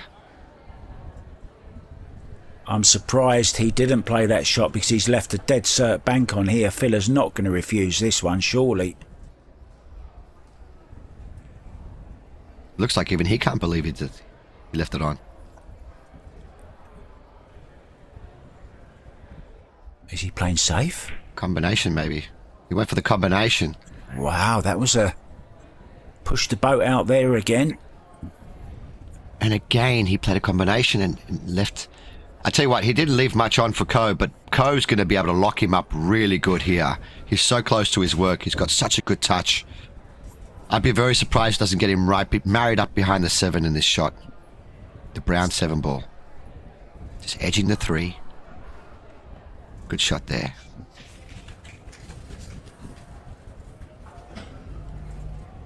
Seeing some safety now. 8 frames apiece. Both players need 5 more racks to win this title. And the pressure is on. Both players are feeling the heat. Yeah, although that was a safety, it wasn't really an attacking safety. And there's a chance this could go in, you know. Oh, he's just playing a safety off it. How's he got it? Well, he hasn't got the hook, but he's left a piece of it. And Ko can now draw off the side route and hold behind the 6 ball, I think. It's a very colourful jersey he's got on there, isn't it, Josh Filler? You won't hit him at night, will you, if you're driving in your car and he's in the road? You might hit him if he's your opponent at the final on purpose.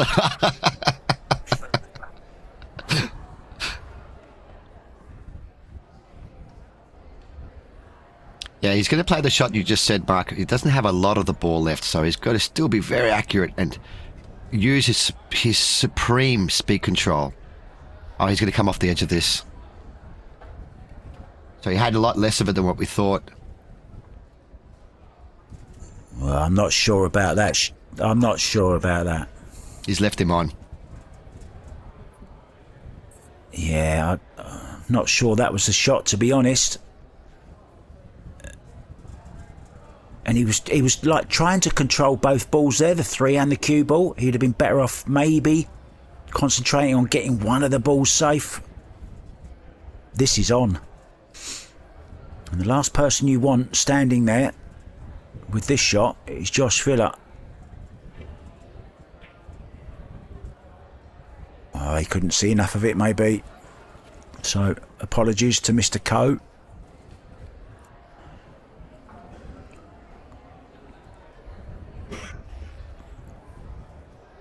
I think we know where this one's going, Barry. Yeah, he's trying to get right behind that 6 ball. But he needs good speed control, and he is quite far from the 3. But we see professionals play the shot all the time. They make it look easy, but look at how much attention his Kerry's putting into this shot. And that was the reason. He wanted to make sure of a good cue ball.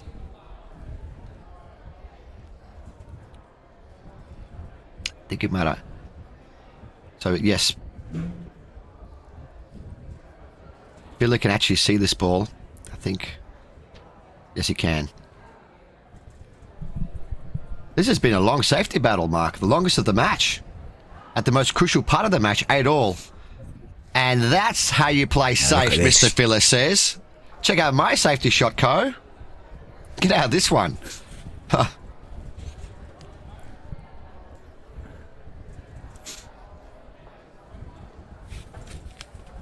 Well, this is a real close jump. He's taken 2 extensions off of the back of that Ko jump cue. Has to get up and over the 6 ball. It's not quite Marty Carey country. The great jumper, of course, from America. makes his own jump cues. So does Ko. Oh, look at this. Now then. What a response. He jumped safe. And the black is a blocker. Longest frame of the match here, ladies and gentlemen. Yeah, and it's become a jumping contest. Philip now going for the air rush. You'd be trying to make this combination here. Oh! Oh, he's a magician. How did that not drop? I thought for sure the white ball was going to jump off the table there. But now... It's almost like one of those trick shots, you know, that you see the trick shot artists play, like Florian Kohler and Superman Brian Pauly. You see them jumping over a ball and then going up some cues, coming round the pocket and coming back down and making the ball over the side pocket. It was kind of like that, wasn't it? They're brilliant. They really, the artistic pool side of pool is just phenomenal. But in the final, what matters is the balls drop in the hole. And that one, wow, again, what can you say? I would never have thought a million years would have missed that shot. And I think it was the pace and the power that he used there. He really had to force the white ball back up the table. And that was the power that kept it out. Well, I think Ko has probably missed more balls in this match than he's missed in the entire tournament so far. Absolutely correct there, Mr. Mark. I don't remember him missing any balls in the semi-final. But this is not a semi-final. This is the final. $50,000 goes to first. $300,000 total prize purse. But what's more important than the money is the title. Josh Filler. Yeah, he's timing the ball well now, Josh. Happy as Larry. He loves potting balls off the table.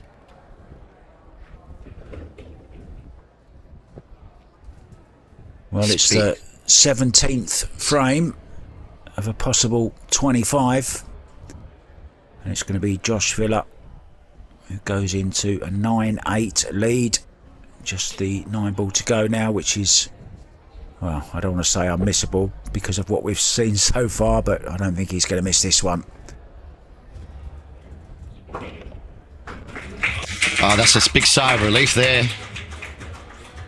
Sure, he can't believe he won that frame after playing that jump shot. And looks like he's going to take a little break. He's hungry.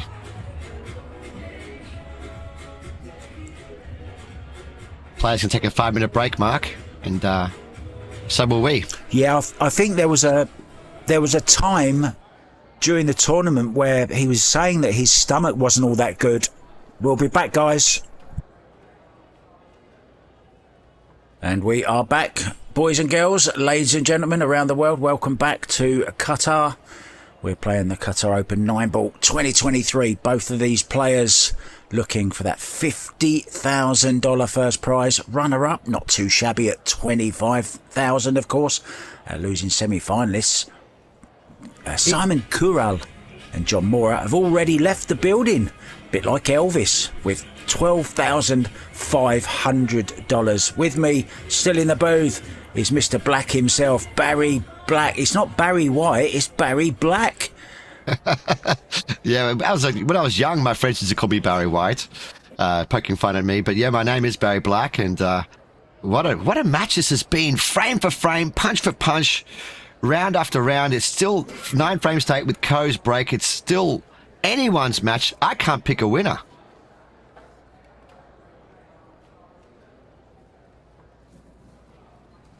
Here we go.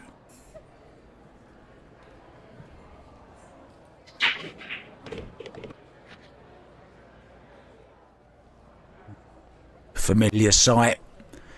Wing ball going in. one ball over that corner pocket. Really has got this break working to an absolute dream anywhere in the centre of the table off this one ball for the 2. Can't really see any problems. Maybe this one to the 2 and then 2 to the 4, and it's kind of rack over. Well, we said that before though, haven't we? Both players beginning to miss a little bit. Yeah, we saw him miss the one ball right in the pocket earlier. So he's just going to get the right line here. See, that's what I was saying, the right line. And now he's a bit thin on this. And so can't just give it to him just yet. He's still got to do some more work here. Cut this ball using his side, soft stroking this ball in, coming off 2 rails for the 3 in the corner. This is a miserable shot, Mark. Not easy. So thin.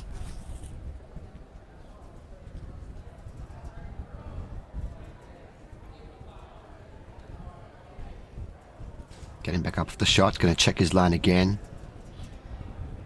He knows the importance of this ball. It looks kind of natural to get round the back of the 4 ball.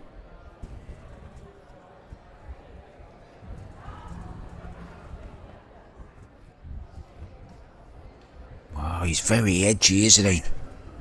It's a big moment, Mark. Big moment in this match.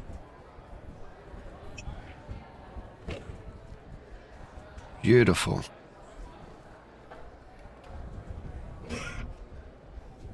No applause for the audience there for that shot, but that was the key shot in this rack. And he's done the hard work now. But he's still got to put all these balls away.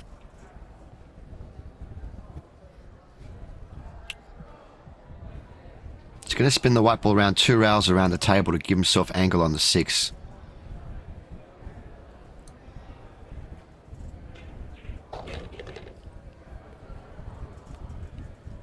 Yes. Beautiful. Coming in on the line of the 6. Could just drop this into the corner. 7 into the side.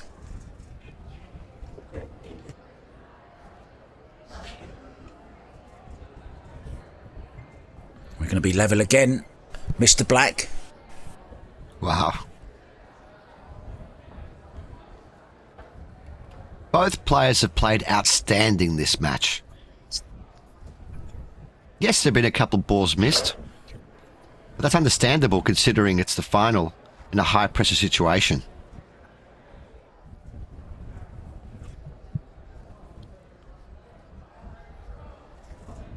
Draw back for the 9 into the same pocket.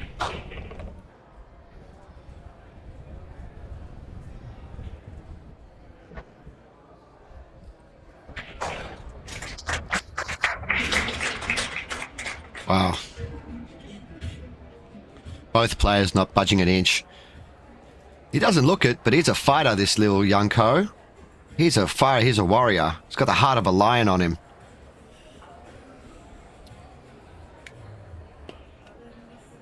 Yeah, and I always like to.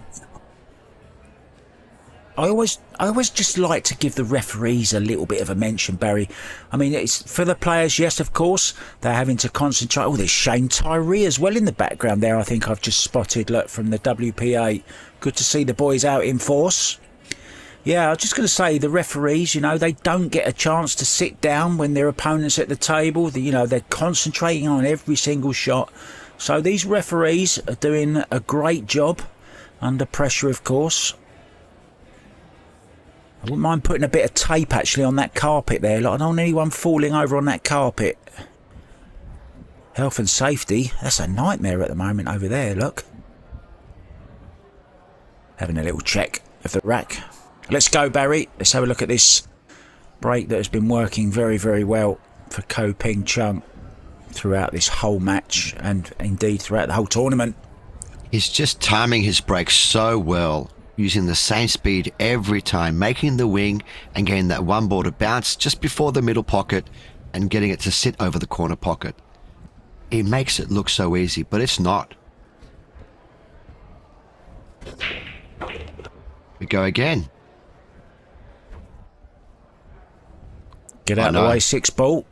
Well, Six ball's not his friend this time. We can go rail first here. I don't think he's going to be giving anything. I don't think he's going to think of the push here, is he? He's got to play rail first.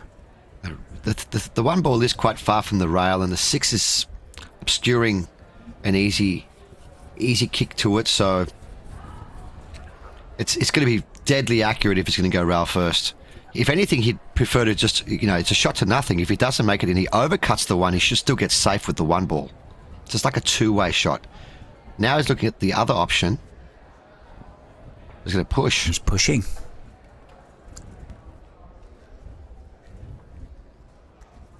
And that little extra inch that he got on the white towards us widens the angle a bit, so it makes the kick shot a little easier. I think Villa would take this on, Mark. Yeah, I think he will as well. Oh, he's looking at rail first, kicking it and sticking it. Actually, he pushed the two ball other way so you can actually cue the ball better. He doesn't want to give the ball back like he did last time, because last time he gave a push shot back to Ko. Ko responded with a beautiful shot himself. So, very good shot. Good speed. Beautifully judged. Well judged. Is there a little bit sticking out or not? There might be. It's got an easy one rail kick off this back rail. Send the one ball up. Cue ball behind the 9. Nice. He's seen something. Jeez, it's thin though. It's very thin. Yeah, he's putting left. He's bending this slightly as well. Is he playing safe? Yeah. That was so well done. He bent the white a little bit with the right speed to hit the one to get safe. What a shot. Yeah, Josh can now kick off the rail though. Send the one ball up. The other end of the table, hold the cue ball down here. Great shot. Great shot, great call, great shot, great execution. He's got a two-railer here. Coping Chung. Watch the one ball going close to the side pocket. Wants to kill the cue ball where it is and hopefully send the one back down towards the 9. That's the plan.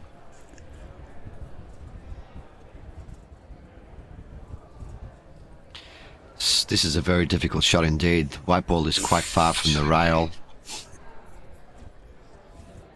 Hard to judge. He's found it too thin. Does the 7 ball come to his rescue? No, it does not. So Filler has an opportunity here to attack. I don't think he does, Barry, does he? He can't get to the potting angle of that, can he? You've got younger eyes than me.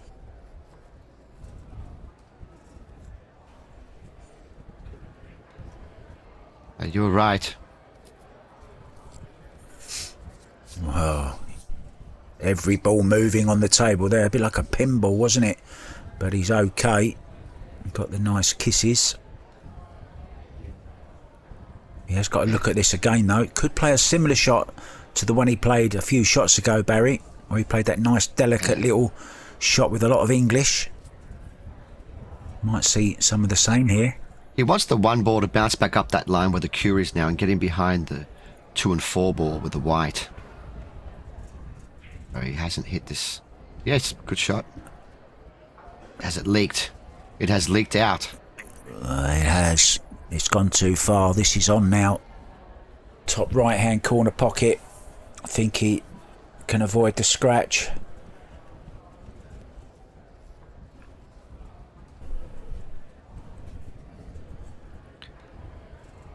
Big shot here from Villa. 9 frames apiece. He's overcut it on purpose to play safe.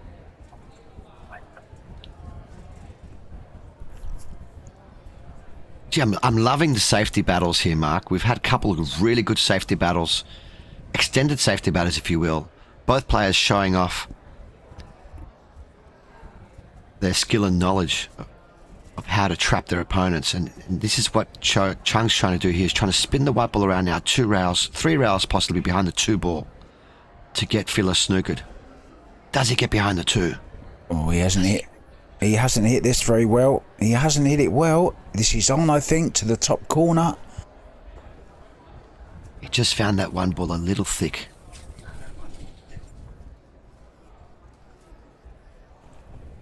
One of the hardest shots to play is that when you're going across the ball, trying to catch it thin.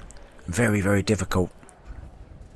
Has it cost him this 19th rack of a possible 25?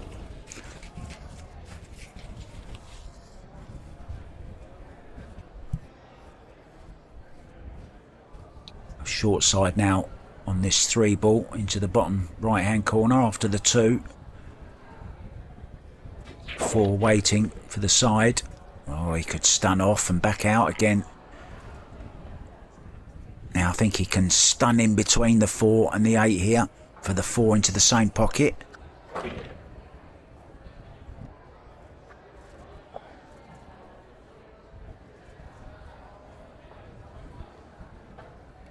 Is he going to be the first into double digits? It looks like it.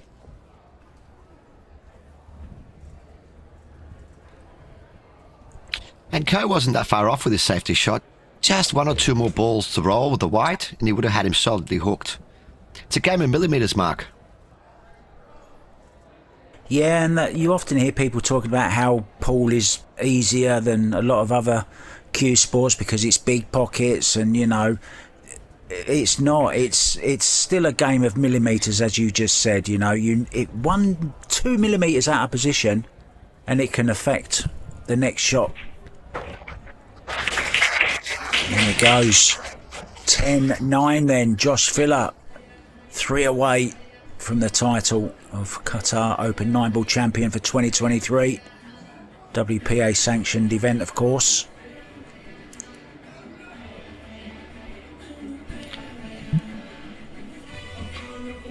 I think we should have a little bit of karaoke.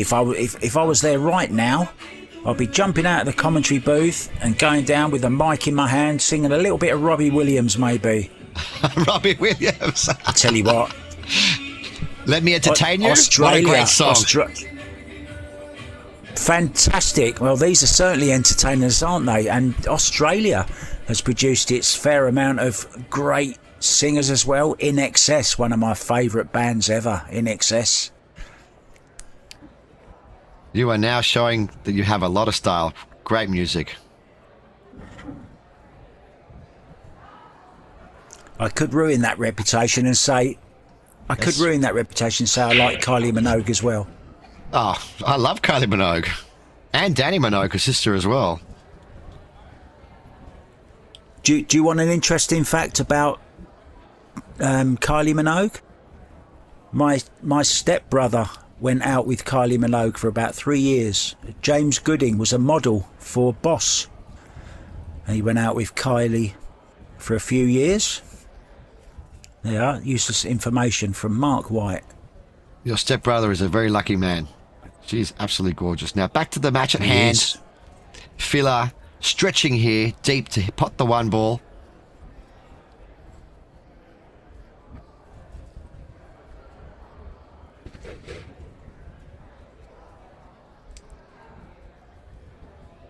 He's landed on the wrong side of this.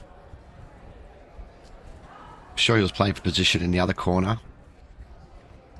Yeah, he can just play the corner, can't he? Run through for the 3.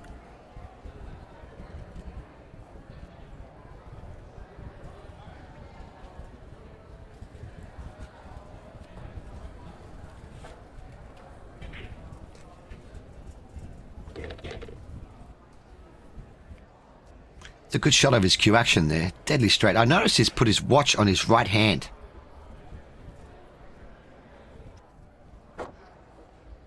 Very stylish indeed, but also because the watch must weigh a ton, he doesn't want to have it on his back arm on his left hand. I was just going to say it probably helps him. The size of it helps him keep his bridge hands still on the cloth. He can hardly move it, I don't think. It helps him for stability, kind of like Earl Strickland with weights when he wears all the weights on his arms. Stops him from floating up into the sky when he's shooting. He's one of my favourite players, Al. He's one of my favourite players. We recently had him over in Thailand at my local pool hall there in Double Kiss, and he came along with Rodney Morris. And we were joined by Stuart Bingham as well. We had 3 for the price of 2. Wow. Rodney Morris, another very good left-handed player.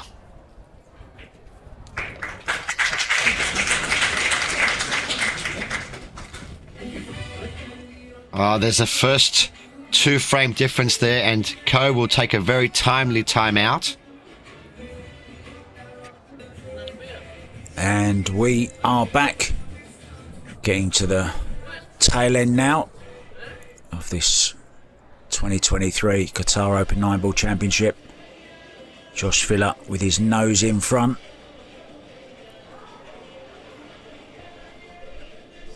These gentlemen have met each other quite a few times in finals, I believe. They played the World Championship 10-ball final a couple of years ago. It was them again. And, I mean, both players know what each other is capable of. And, what has Filler seen here? See the gap?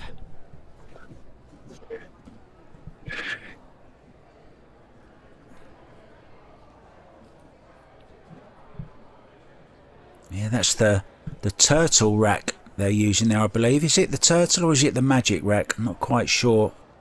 Both very similar. Anyway, he's happy now. Here we go then. 11-9, 2-rack lead, looking to get on the hill. Josh, the Filler killer.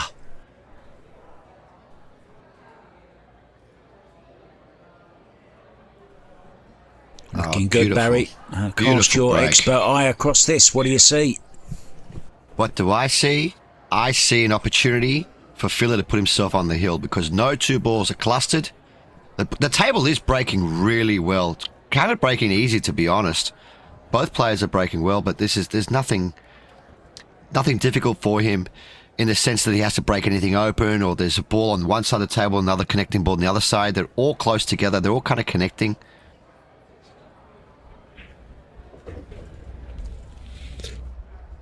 Just a mention of the table here. We are playing on the Rason. It's the Mr. Sung, and it's specifically made for the Asian market. And although this final isn't over just quite yet, there's no big lady singing, but the man at the table could be getting on the hill here. And it won't be the big lady singing, it will be the Mister who's sung, and it's all over. I got there in the end. You got there, yeah. Well, I tell you what, she might not be singing right now, but she'll be in the back room warming up her vocal cords because Filler is going to put himself on the hill now. And that means that Chung cannot afford a mistake. Now, he will have 2 breaks consecutive after this, so he does have an opportunity to narrow the gap, but he's going to be under a lot of pressure. He needs to win the next 4 frames in a row if, and I do say if, Filler gets out here, which it looks like he will do. Got to play. Well, I'm not a gambling man, but I'm not a gambling man, Barry, but I would bet your house that he gets out here. Well, I'd rather bet my house than bet my 45 Qs. My 45 Qs are worth more than my house.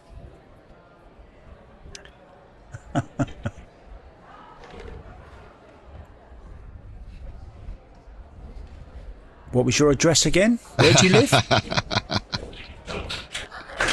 Well, on the hill then.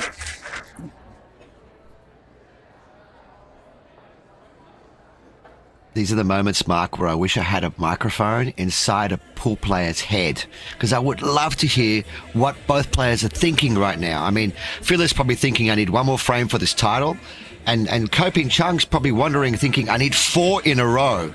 I mean, 4 in a row as pool players, we've all done it, but in a final, under pressure, facing one of the best players on the planet opposite you, A lot of pressure on Ko, but all he can do right now is focus on a good clean break and running the balls. And he's going to get 2 breaks in a row now to try and do that, to close the gap to 12-11. Yeah, every chance. The way he's been breaking, it's not his break that's let him down today, really. It's been missed opportunities when they've come his way. And again, just spotting a little gap in the rack there. Where do you stand on the rack your own? I know obviously not in a big title like this you're not going to get rack your own, but where do you stand in general on racking your own? Can I be brutally honest with you, Mark? Brutally honest?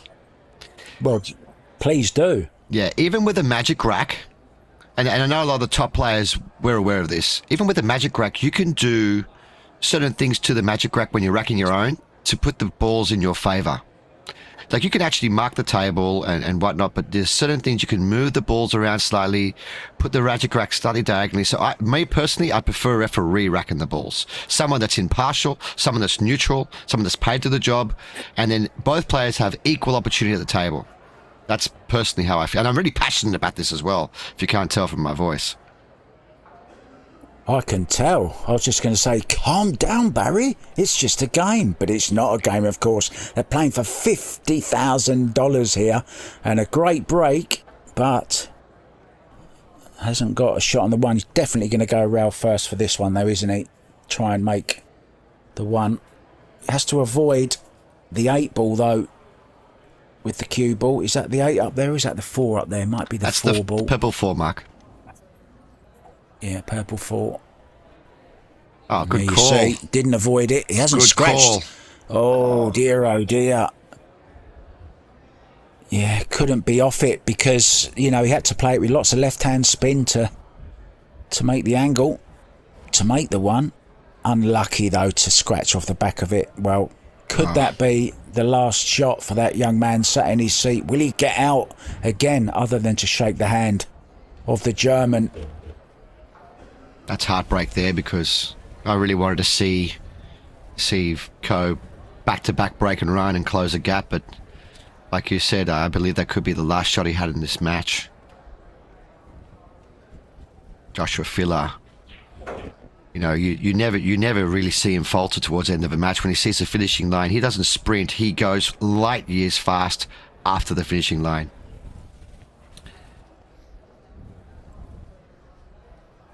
Yeah, he knows now this is the best chance he's ever going to get to win this Qatar Open. First one in a long time, as you said earlier on. And it really has been an amazing tournament put on by the people of Qatar and the WPA. 128 players started. We're going to be left with the winner in 3 shots' time. And it looks like it's going to be this man at the table, Joshua Filler, adding another title to his ever-growing list of achievements. US Open champion, of course, up against the reigning US Open champion at the moment, Chung. But it looks like his race is run for this year, and it's going to be Josh Filler, this 8 ball and the 9, and he'll be feeling great as he walks around the table. He'll call his extension. There you see it, a little celebration. Big smile there, milking every second. What a beautiful feeling it is. He's just milking every second because he knows he's going to win this title. He just wants to enjoy every moment. And well played, Filler.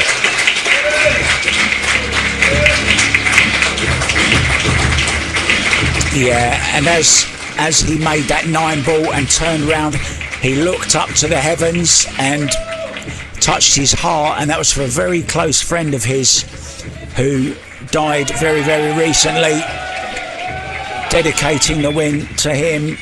He's up on the table.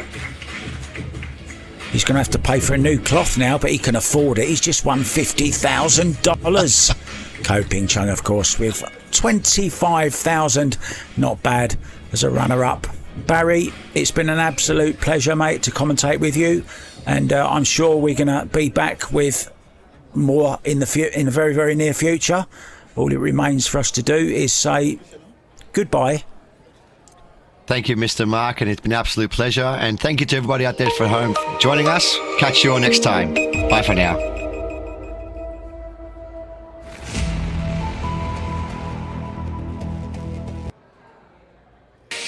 Well, good morning, ladies and gentlemen.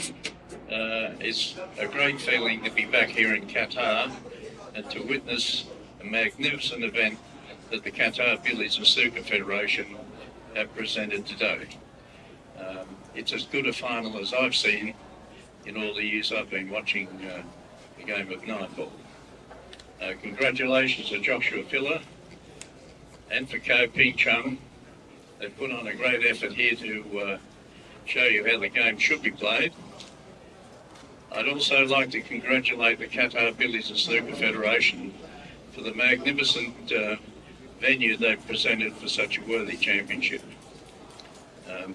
Abu Salam, wherever you are, thank you very much. You've done the sport very proud.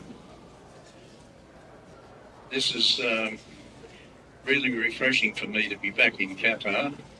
We came here first of all in maybe around about 2006, I guess, and we've seen over the years, with the support from Qatar, the improvement of the players here in the Middle East. And they're not only competitive here, they're actually travelling around the world now to other international events and really showing the world how they've improved out of sight. And I think one of the players was in the top 8 rankings at one time, Omar Al Shaheen, and Waleed. I can't think of Waleed's second name now. Majid, yeah. So from the effort made by Qatar with the coaching and everything that all the resources they've put into it, you're really starting to get the results that you so thoroughly deserve. From my own little point of view, I love coming to Qatar. I always am made to feel so welcome. It's like coming back to part of your own family. So thank you very much for the invitation, and I look forward to perhaps being back again one day in the future. Thank you. The runner-up is Kofi Chung from China Taipei.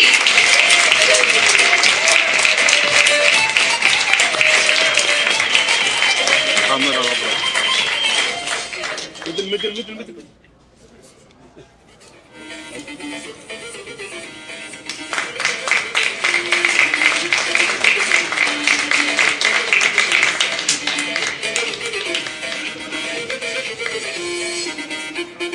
Finally, For your camera. the winner Camera of on. this championship, For your camera. Joshua Filler from Germany. Zoom outside. No. Your camera.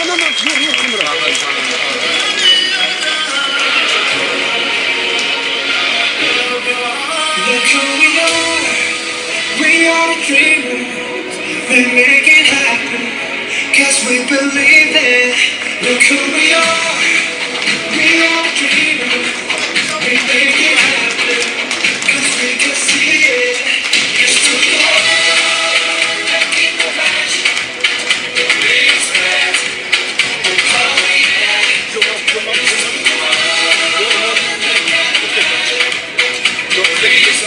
Gather round now, look at me.